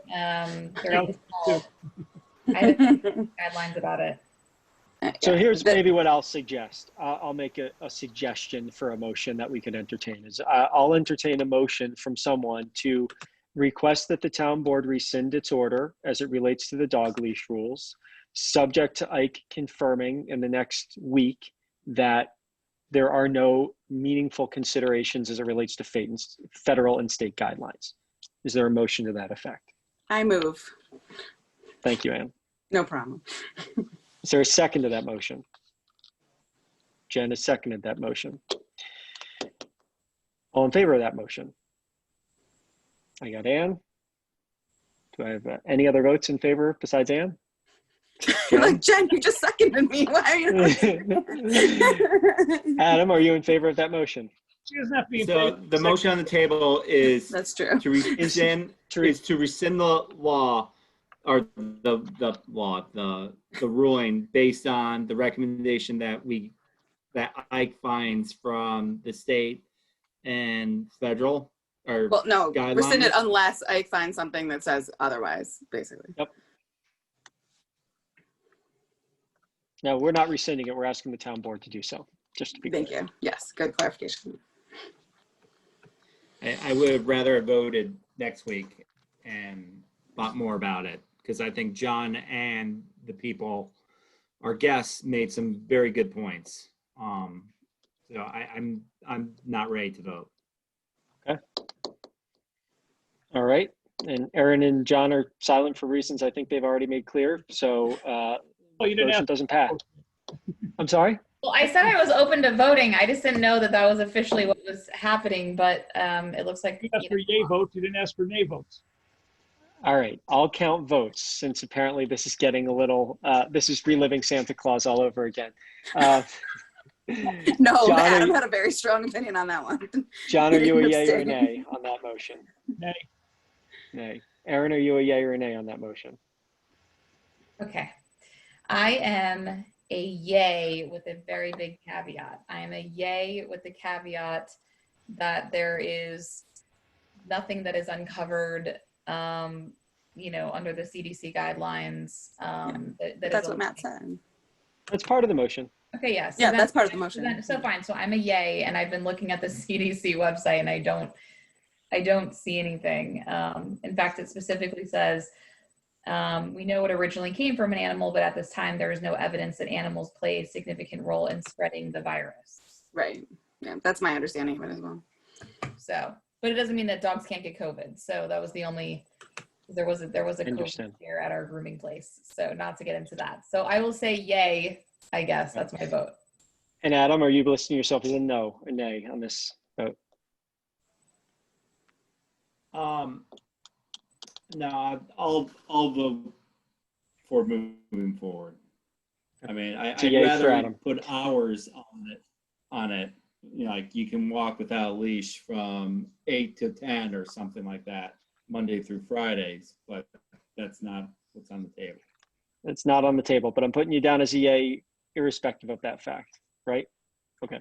All right, the motion approves. So Ike, I think you've got to go do, which is to confirm that the state and federal guidelines don't provide any meaningful considerations here that the commission should revisit. And if not, then the commission is requesting the town board to rescind that order, and we'll frankly see how they react when we bring that to them. The good thing is they've got 5 minutes of YouTube to watch if they want to kind of a recap on the considerations in favor and against. So, okay, it is 10 o'clock. We've got some other stuff on the agenda, and maybe I'll offer two potential approaches. First, we should actually just approve the minutes. So can I invite the commission to provide any feedback? Were there any edits to the minutes? I didn't have any edits. What I believe, well, I have to pull it back up. I think the bottom part of the minutes were cut off about adjournment, motion. Yes, you guys, I think someone made a motion, someone seconded it, but then you all were talking, so I never knew. So here is my suggestion, Christine. The minutes Sure. be amended to state that a motion was made and seconded, because we know that happened. I don't want question marks in our minutes. A motion was made and seconded, and it was approved by all. That would be a sufficient edit to the minutes. Any other edits? First page, last paragraph, third line from the bottom, Mr. Cusio replied, not replies. These are just typos. Paragraph, second to last paragraph, I'm not sure, the first paragraph under new business, last line, Mr. Wolfenson inquired about the liability of providing rides and that the department should get a list of written protocols before continuing to drive. I don't think you wanted anybody to get a list, or were you preparing a protocol list? Is probably more like it, but I don't think, you're tasked with getting a list, if I recall correctly. I think the recommendation.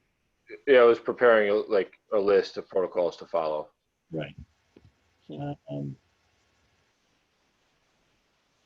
Special events, Ragamuffin Parade update. Carnival is not coming. Don't know what that meant. All right, let's clean that sentence up. Don't expect it. It's not coming. Carnivals used to come to town. I mean, that was a thing. So. It's like a circus. It's not coming. If that's the carnival that showed up and they parade down Greeley Avenue, with the calliope playing and the animals in cages, etc., then I apologize. I've missed that. Any other edits? Okay, Christine, you got some cleanup to do. Is there a motion to approve the minutes as amended? Adam has motioned. Is there a second? A second. And a second. All in favor? Aye. Motion passes. All right, what else do we have? So we've got a few things on here. I was going to suggest that, Ike, maybe you just do a quick overview of everything. And if you guys want us to come back around and hit on any topic deeper, either stop Ike while he's doing it, or we can kind of question him at the end. Yeah, I have questions on the program reports, but I can just stop. I guess he's going. Well, no, that's fine. Why don't we start there? And if you did have some explicit questions. Oh yeah, okay. I'll be quick though, because I know everyone wants to go to bed. Or do whatever other people do at 10. On the one on your report, I think, where you said you met with Ken from the Trail Association to inspect a rogue trail system created by a resident. Where was there a rogue trail system, and is this like a problem? What is that? So it's, and I put it under new business. I put it under New York, New Jersey Trail Association because that was going to be one of the things that I covered. Oh, okay, sorry. But it's I'm fine. really No, bad no, no. at keeping to the agenda. No, it's fine. So yes, it's a problem in the fact that it happened. You know, for the lack of a better term, it was this resident's apparent COVID project. They put quite a lot of work into this trail system that runs in the back of Whippoorwill. Do they put trail markers up? No trail markers, but they did quite a lot of work. It's certainly a defined trail now because it's been used by residents and by other folks that are going to the park. So it's an issue in the fact that A, it's not marked. B, the trail that he created and we'll call them improvements to the trail system are not good long term for the health of the trail that he put in, and just from a safety standpoint. Do you know who it was, since you keep saying him? Sorry, the individual. I will say the individual. My apologies. I do not know who it is. There is a... Only a male would express the arrogance to control nature in quite such a way, Adam. I think we can. All right, can we avoid this conversation? We don't need to go down that road. It's already 10 o'clock. Well, I mean, we basically vandalized it. The belief is that it's a resident that's property is adjacent to Whippoorwill Park. But we have no proof of who it is. The individual hasn't been caught red-handed. So when speaking with Ken and when hiking the trail, at this point, we don't really have an option to sort of erase the trail because it's been so worn in at this point. One of the directions we might take, and I think this would be conversation with Ken going forward, is improving the trail from a safety standpoint and recognizing the trail on our maps so people are familiar with it. But we have to modify it. It breaks a lot of the rules when it comes to trail making and the way trails are blazed and the upkeep long term. So we do have our work cut out for us, but unfortunately, no, we do not specifically know who the individual is. We did find a hunting stand just off of this trail as well. So that was also an issue. Yeah, you can't hunt in the park, right? You cannot. That seems bad. Yeah. Yeah. So some interesting things that people have taken upon themselves over the last 6 months. Yep. Okay. That is true in so many ways. I'm just looking at the agenda to find out if I was already going to be asking, if my next question was already on the agenda. Well, hold on. It's about the roof. Were you going to talk about the roof? Yeah, that's on the agenda. I am going. Okay. Yep. Assume you mean the town community center's roof and not your roof, Ann, but if there's another roof. No, I've already replaced my roof. Thanks, Matt. Good job. Okay. I think we're good. You go, Ike. I'll jump in if I have questions. All right. All right. Then why don't we power through the agenda and you'll do the flyby. I'll give the cliff notes on everything, and if anybody has any specific questions, please jump in. So I'll run through the special events real quick. We did have our fourth installment of our drive-in movie last weekend. We did show Black Panther. Decent turnout, and we ended up with around. Were we told we couldn't get Black Panther? Yes, Disney lifted the moratorium, so we were able to get the rights to the movie. So it was very good. You guys missed out. So all in all, a good night. The newest event that we have coming up is our Scarecrow event, which is in lieu of our Ragamuffin Parade. This event I don't really want to call it a festival, but we will have a DJ there and a couple of food trucks Basically what we've done is it's a scarecrow building event for residents. Families are able to register. They will get a kit, which is basically the hay and the frame. They have to bring the clothing and however they want to dress the scarecrow. And at the end of the event and throughout the week, we will place all of these scarecrows throughout Chappaqua and Millwood. We'll hang them on all of the light poles as decorations leading up to Halloween. So I think it's, going to be a pretty awesome event. It actually sold out pretty quick. We have 30 families in the first session from 1 to 3, another 30 families from 3:30 to 5:30. And then we also had, Christine, correct me if I'm wrong, I think it was 20 families registered for take-home kits, where they will come by, pick up the materials that we are giving them, take it home, build it there, and then they have to drop it off to us before the end of the week. So that's going to be on October 18th with a rain date of October 25th.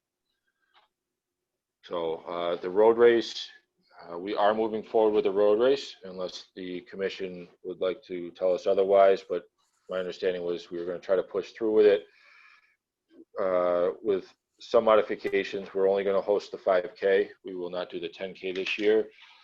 Obviously, we won't have any kind of real before or after race activities. But we will, working with the time clock company that we use, individuals' time will start when they cross the start line and end when they start the finish line. So it doesn't have to be a bulk start. We will spread all the registrants out and basically send them through in small groups at a time. And we were going to limit registration. Christine, was it down to, did we figure out a number yet? Was it 100 or 150? Oh, 120. Okay.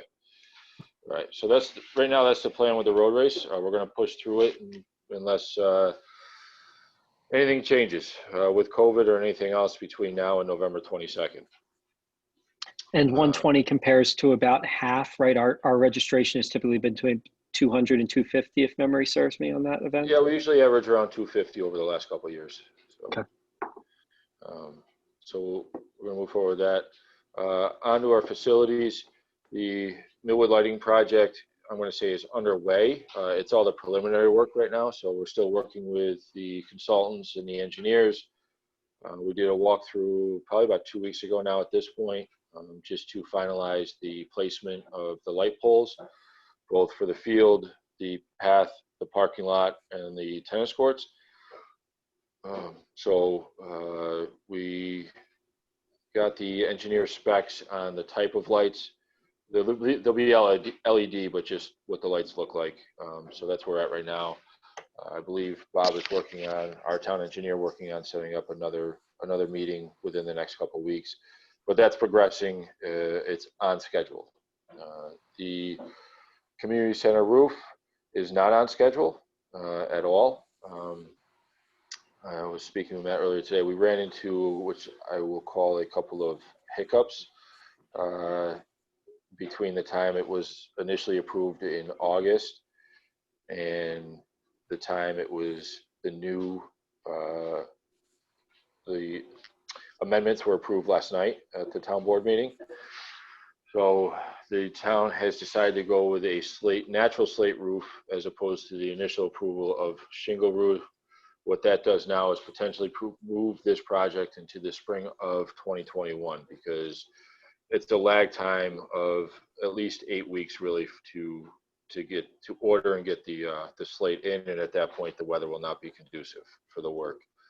So that is now looking like potentially a spring of 2021 project. The Art Center windows, the town board approved it as a capital project last night. So we will move forward with that and get that done this fall. So that's on schedule, so to speak. So we'll do the windows this year and the painting of the building in the spring of 2021. So that's hey, kind I of have a question for you about the community center roof that I'd forgotten to ask before. Yep. Will we go ahead and order the materials so that they're ready as soon as the weather permits? And then secondly, when they're replacing the roof, will that limit our use of the building during the spring while they're doing that work? So to answer your first question, the short answer is I don't know. We haven't had a chance to follow up with the consultant and the contractor since it was approved last night. Got it. So I don't have an answer for that. As far as running program within the building, we are going to plan our programs accordingly. And the initial conversations that we had with the contractor is that we should, other than a couple of days with asbestos abatement and things like that, we should be able to operate safely on a day-to-day basis. But again, it would be constant communication with the contractors. And if there was a day or so that we had to postpone some programming, we would. So the plan is to run accordingly in the spring with the senior center or the community center. Okay, thanks. Yep. With the budget, we met with the town board last night. I'll just give some of the highlights from that. The two biggest things is staffing. We will not be allowed to replace Donna or Dennis. Dennis was our caretaker. His main responsibilities was taking care of all of our buildings, Art Center, Community Center, Chat Pack, and he was responsible for ordering all the supplies for those buildings. So those positions both will be left vacant at least for 2021. So we will do our best to cover those responsibilities with the staff that we have. Regarding Don's position, Christine is going to take over the lead with our senior programming, and she will also handle the scheduling for the community center. She will work with Beth Steiger, our social services worker, and Maria Rule, who is our part-time secretary or office admin. So we will move her over to the community center to help with that. So that's kind of the big thing from our takeaway from the budget. We had a few other items that we're going to try to start replacing some of the water fountains throughout our parks, just with in reaction to COVID. None of the water fountains, the standard traditional water fountains, are being used. So I'm looking to put in bottle fillers at each of those locations. We have a total of 9. The approximate replacement cost is $3,800 each. So that was a discussion with town board last night to phase that in over the next 2 years. Maybe get 3 or 4 this year and another handful next year. So I think that was kind of a bulk of the highlights, right, Christine, from the budget meeting? I know I'm trying to buzz through this quick. I just want to make sure I'm not missing anything. Killing my hand here, but yes. Sorry. Yeah, no, that was it. Yeah. Down to new business, we covered. I'll skip CYSC real quick. That was something that John had asked for, but I will jump on New Jersey Trail Association. We discussed Whippoorwill. I put Gedney and Glacier on there. Ken would like to help us in reblazing the trails on those parks. The trail markers need to be updated, and actually Gedney, we would like to look at rerouting some of those trails. I shouldn't say rerouting, relabeling some of those trails so that they make a little bit more sense. So I wanted to bring that up to the commission. Obviously, we'll go through more of a bit of a approval process with that once I get his proposal. But I just wanted to give you guys a heads up that could be coming down the pike regarding those trails. So that's kind of the quick and dirty with that agenda. John, I'll let you touch on the CYSC U8 clinics on the agenda. Thanks. I got a call from Jonathan Taub, who's, despite his best efforts to find someone to turn over the ASO program to, is still in charge of the ASO program. As a lot of you guys know, I was the ASO commission from 2001 to 2004, before, a lifetime ago. Back then there were a lot, just so you know, there's a lot of friction between ASO as a rec program and CYSC as a travel program. And at that point in time, CYSC was the highest game in town. They were the entity on the other side of that red velvet rope that everyone wanted to get onto. You know, there was no premier clubs, there were no Uber clubs after that. So, you know, CYC enjoyed that status. With soccer exploded, continued to explode. That red velvet rope moved, and CYSC was now like has become a middle provider of soccer, if you will. And I'm not smirching anybody. That's just the way life is, because now there are these premier and Uber and regional clubs out there that are trying to siphon off the best talents from each little town. Having said that, there was always an issue as to the relationship between how ASO works and how CYSC worked. And for the longest time, ASO tried to put restrictions on how many travel teams there should be in town versus, you know, because once you start siphoning off, have more and more travel teams, now you're depleting the rec program, which is essentially what ASO is. When you deplete the rec program, you take away soccer from some of those kids because they can't run a program. So there was always that kind of friction in between the two clubs, and for a long time it worked out well, where there was some kind of agreement as to how these things would work. And there was always a floor below which CYC would not go below in terms of recruiting, taking players. And over the years, that floor got lower and lower and lower, from, you know, 5th grade to 4th grade, dipping into 3rd grade, which is how far down they were supposed to go for the longest time. U8, which is 2nd grade, was never supposed to be within CYC's perspective. A new board has come in with the departure of Lisa McGowan and David Schreiber, and not that they haven't been getting along, they've been cordial, of course, but CYSC decided they were going to start running U8 clinics. And when Jonathan Taub asked them about it, the response he got was essentially, oops. So, having said all that, we've always taken the position as a commission that our sole way to kind of put some screws into this is that, you know, we could not give fields when we didn't think a program, we didn't appreciate what they were doing with their program or not. But as long as ASO and CYC agreed, we weren't going to take a position, and we still haven't taken a position. We've never specifically forbidden them from going into any level. As long as they could agree, we were thinking that wasn't within our value.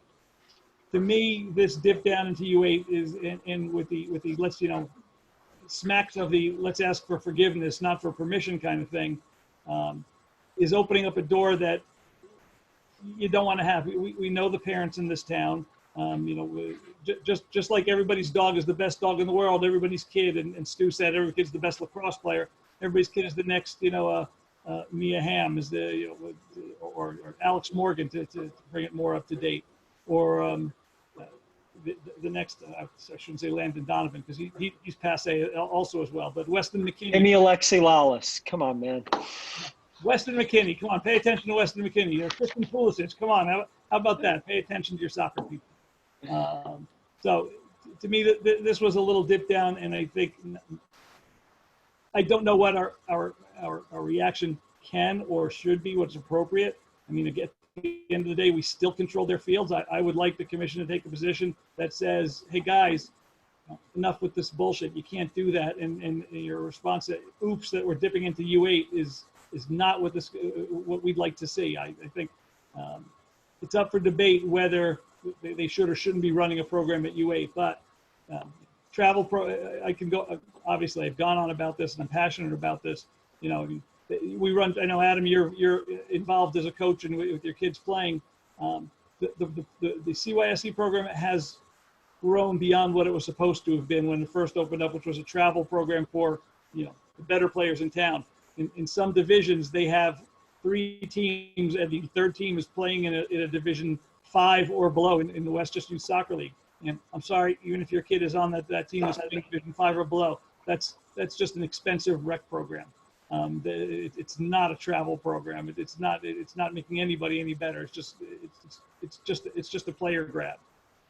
So at this point, again, that's been agreed to, and that's between the clubs and my personal feelings aside. But I think this CYSC drop down to a U8 clinic is a little much, and I would like it to be, I don't want to say censured for lack of a better term, but they have to know that we're not happy about that, and that we as a commission will recommend, again, this is my proposal, that they don't not get fields from us in the future if they're not going to abide by an agreement that they had with ASO.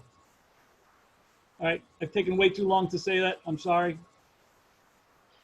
Well, I'd certainly echo the sentiment that the purpose of this, and is so often the case, perhaps as much with soccer as with any youth sports program, is it becomes about the egos of the parents involved and not about the children. And I would imagine our role here is to make sure we don't have two competing, recreational soccer programs. That doesn't serve anyone's benefit. So, well, we've had recreational soccer. Oh, I see recreational. I mean, now yeah.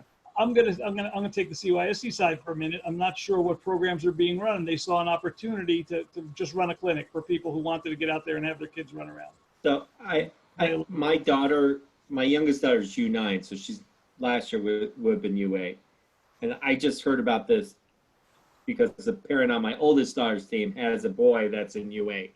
I thought this was scheduled when they weren't sure ASO was going to run, because ASO got their fields from the town, or not from the town, sorry, from the school district, and that there was, I don't know, that's just, I just listened and I didn't really process because I was thinking about a million other things. But whether they thought that or not, they dipped down without communicating with ASO. Right. Yeah, I mean, where I was going with that is I have no problem using, the whole spirit of a lot of what we've done here is try to use the bully pulpit of our role here where we feel like we can, if it serves the interest of the community. And it echoes true with me, John, that I don't want to be the arbiter of where the line should be, but I do think we should be the arbiter of keeping the line where it is, because no one is served when you've got two people fighting a turf war over, something that isn't for the benefit of the children, right? Which is still how it reads on paper, as you said, whatever the motivations are. So I'm supportive of that. I'd be more interested in knowing whether or not what the right way is to coordinate that, because, it's, what's the end game here? Is the end game to say someone from the commission plus Ike should get on the phone with both sides and say, like, all is only forgiven if you go back to where you were on each side of your line in the spring. Like, that's what we need you to do. And if it doesn't, then we're going to consider that an infraction against what we do. Is that where you think we should be going? I think just a commentary has to be made. I mean, it's not running it's a clinic that they're running. I don't know the parameters of the clinic. I don't know if it's a weekly thing that's going on for several weeks, or what they were calling it. It's not that they're not running the league, but I would support something to that effect that says you guys have to go back to where it was and keep things in check. I mean, together, ASO and the club, because I've done arbitrations in court, in small claims court, and I've always said to the two sides when they can't get along, I said, "Oh, I'll make a decision, and neither of you will be happy with the decision." And I think we've all done that with parents as well. And I think that we can adopt that kind of position also, which is like, you guys have to go back to where it was. Any change has got to be consensual, not right. unilateral with an oops, tag to it.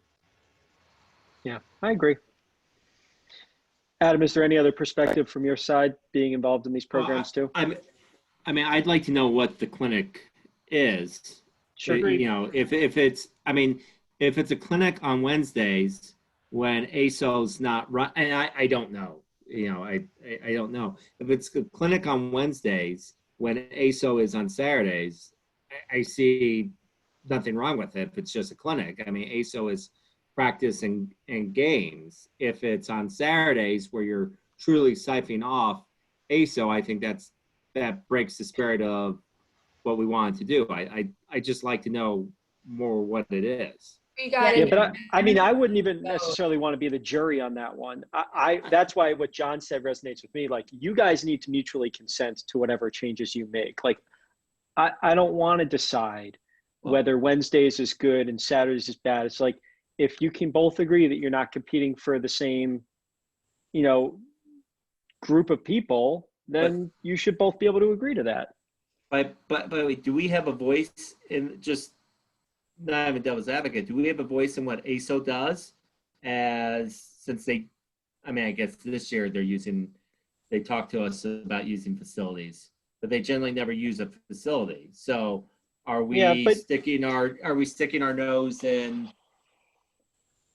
someone else's business?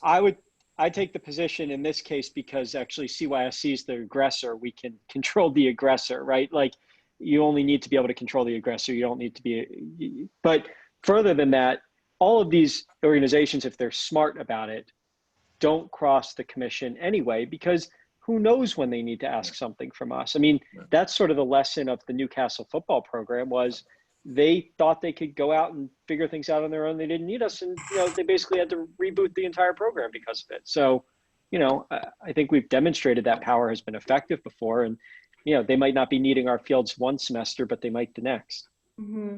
And we typically give ASO every year, every fall, we give them space on rec field on Tuesdays and Thursdays.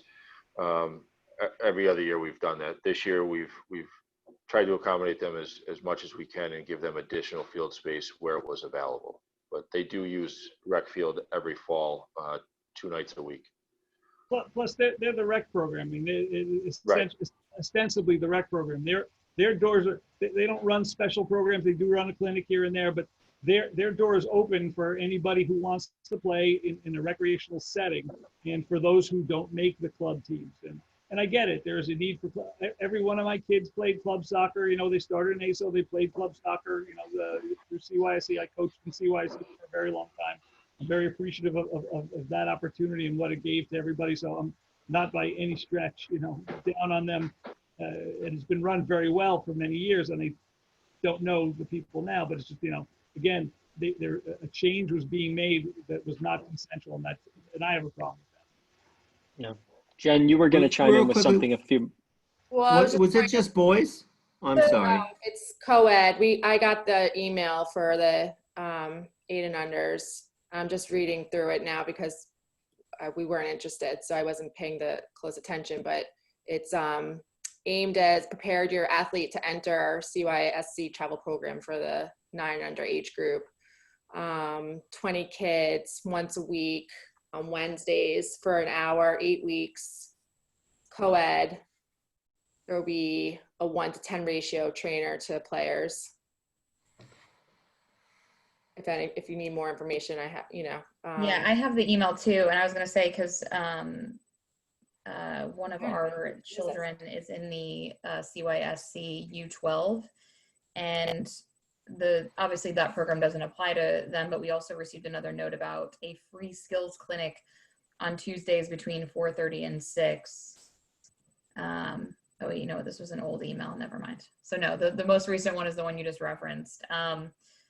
So yeah, and it looks like I don't know, why did they just choose that age group? I guess that's another random question. Because in U9, they have CYSC one practice 1 day a week, Monday through Friday. They have a game Sunday, and on Saturday, they have ASO, the clinic, and then the game. Right. At U9, it's a hybrid program that they allow. Right. And they reach down to wait. It's the next step down for them to. I'm going to be pejorative for a minute. Get their claws into. Right. It's just another way to profit. Right. It's another hole to fill. And to make people interested in the program. And I get it. That's you're supposed to do that, but it's creating the desire for club soccer. Yeah. So again, I'm okay with the point. I suppose one of a couple of things makes sense here. John and Adam, you guys obviously have a history here that might make your involvement less attractive in this case as a non-neutral party. But if either of you feel otherwise, let me know. Maybe it makes sense in this case for me to mutually reach out with Ike to both groups and more or less kind of ask that we get the facts right as we're doing here, but then make that outreach and say, look, again, you guys need to talk to each other. And if you don't come out locked arms, then as you said, we'll have a meeting and we'll all come to an agreement, but we'd rather not have to do that. So can you two please talk and agree to what spring 2021 is going to look like so that we don't need to get involved and try to leave it there. I like that suggestion. Everyone else good with that? Okay. Okay. Cool. Thanks, everybody. Sure. Thanks for bringing it up, John. And just Can we to be make a clear, motion I to? get you stepping it down. I mean, we knew that Jason was going to be quite a soccer player from the first time he kicked in Dawn's womb. We had a test. We done tested back then, and we knew. So. I mean, we're moving on. Matt, can we wrap up by any chance? Yeah, of course we can. I think we're at the end of what you needed to go over, but I do want to just kick it to you and make sure you didn't have anything else to touch on. No, that was it. Great. I think the last thing we need to do as a matter of business is to make sure we've got our agreement on the next meeting. Our next normally scheduled meeting would be November 5th. And you going to LA yet or what? No, not yet. All right. No current and plans. I suppose everyone's election day hangovers will be passed by the 5th. So is Thursday, November 5th a good place to start for everyone? I think that depends on how that goes there, Matt. Yes. I promise a short meeting if it's a disaster, but I can't promise you no meeting. So I don't know who thinks the election's going to be settled on November 5th. Dare I say? I mean, I don't think we'll know by then anyway, so it doesn't matter. I don't think we're going to know by then either. All right. November 5th it is. Yeah, I is there had a one motion? more thing. Oh, please go ahead, Erin. Sorry, I know everyone wants to go to bed or just go on with their life. Adam's like, come on, what do you have for me? I still have work to do, and bat mitzvah this weekend, so I hear you. I know. So really quick. Have you learned your Haftorah section, Adam? I've written my speech, so that's good. Good for you. And I was gonna say, I don't know if this is something offline for you and Christine. I know we had talked about in a previous meeting, I couldn't join the last one, but maybe it was the one before, about the replacement of equipment at Amsterdam. The replacement of, refresh my memory. We talking about playground equipment or? Yeah, playground equipment. Didn't we talk about like a proposal that had to do with new playground equipment? Is it Millwood? Millwood. Okay. So maybe that's what sparked me thinking about Amsterdam. Because I was, I've been there a lot, and I don't know how you would propose that. But it's just sort of a thought. For some reason, master plan. Yeah. So and that's actually that's a good response. It's all of these playgrounds will be on the scope at some point to be replaced. But Millwood right now, just because of all the work that we're doing at that particular park. Cool. So we'll talk about it master plan. Yeah, I was there, and not that it's not great. It's just a little sad when you compare it to Gedney. Yeah, it's tired. Did you have your face mask on the park, on the playground? A little sad. Yeah, that and Smith Park as well will have to get done at some point. So. Yeah. Thank you. All right, guys, is there a motion to adjourn? Adam's moved. Is there a second? Moved and seconded. All in favor? All right. John?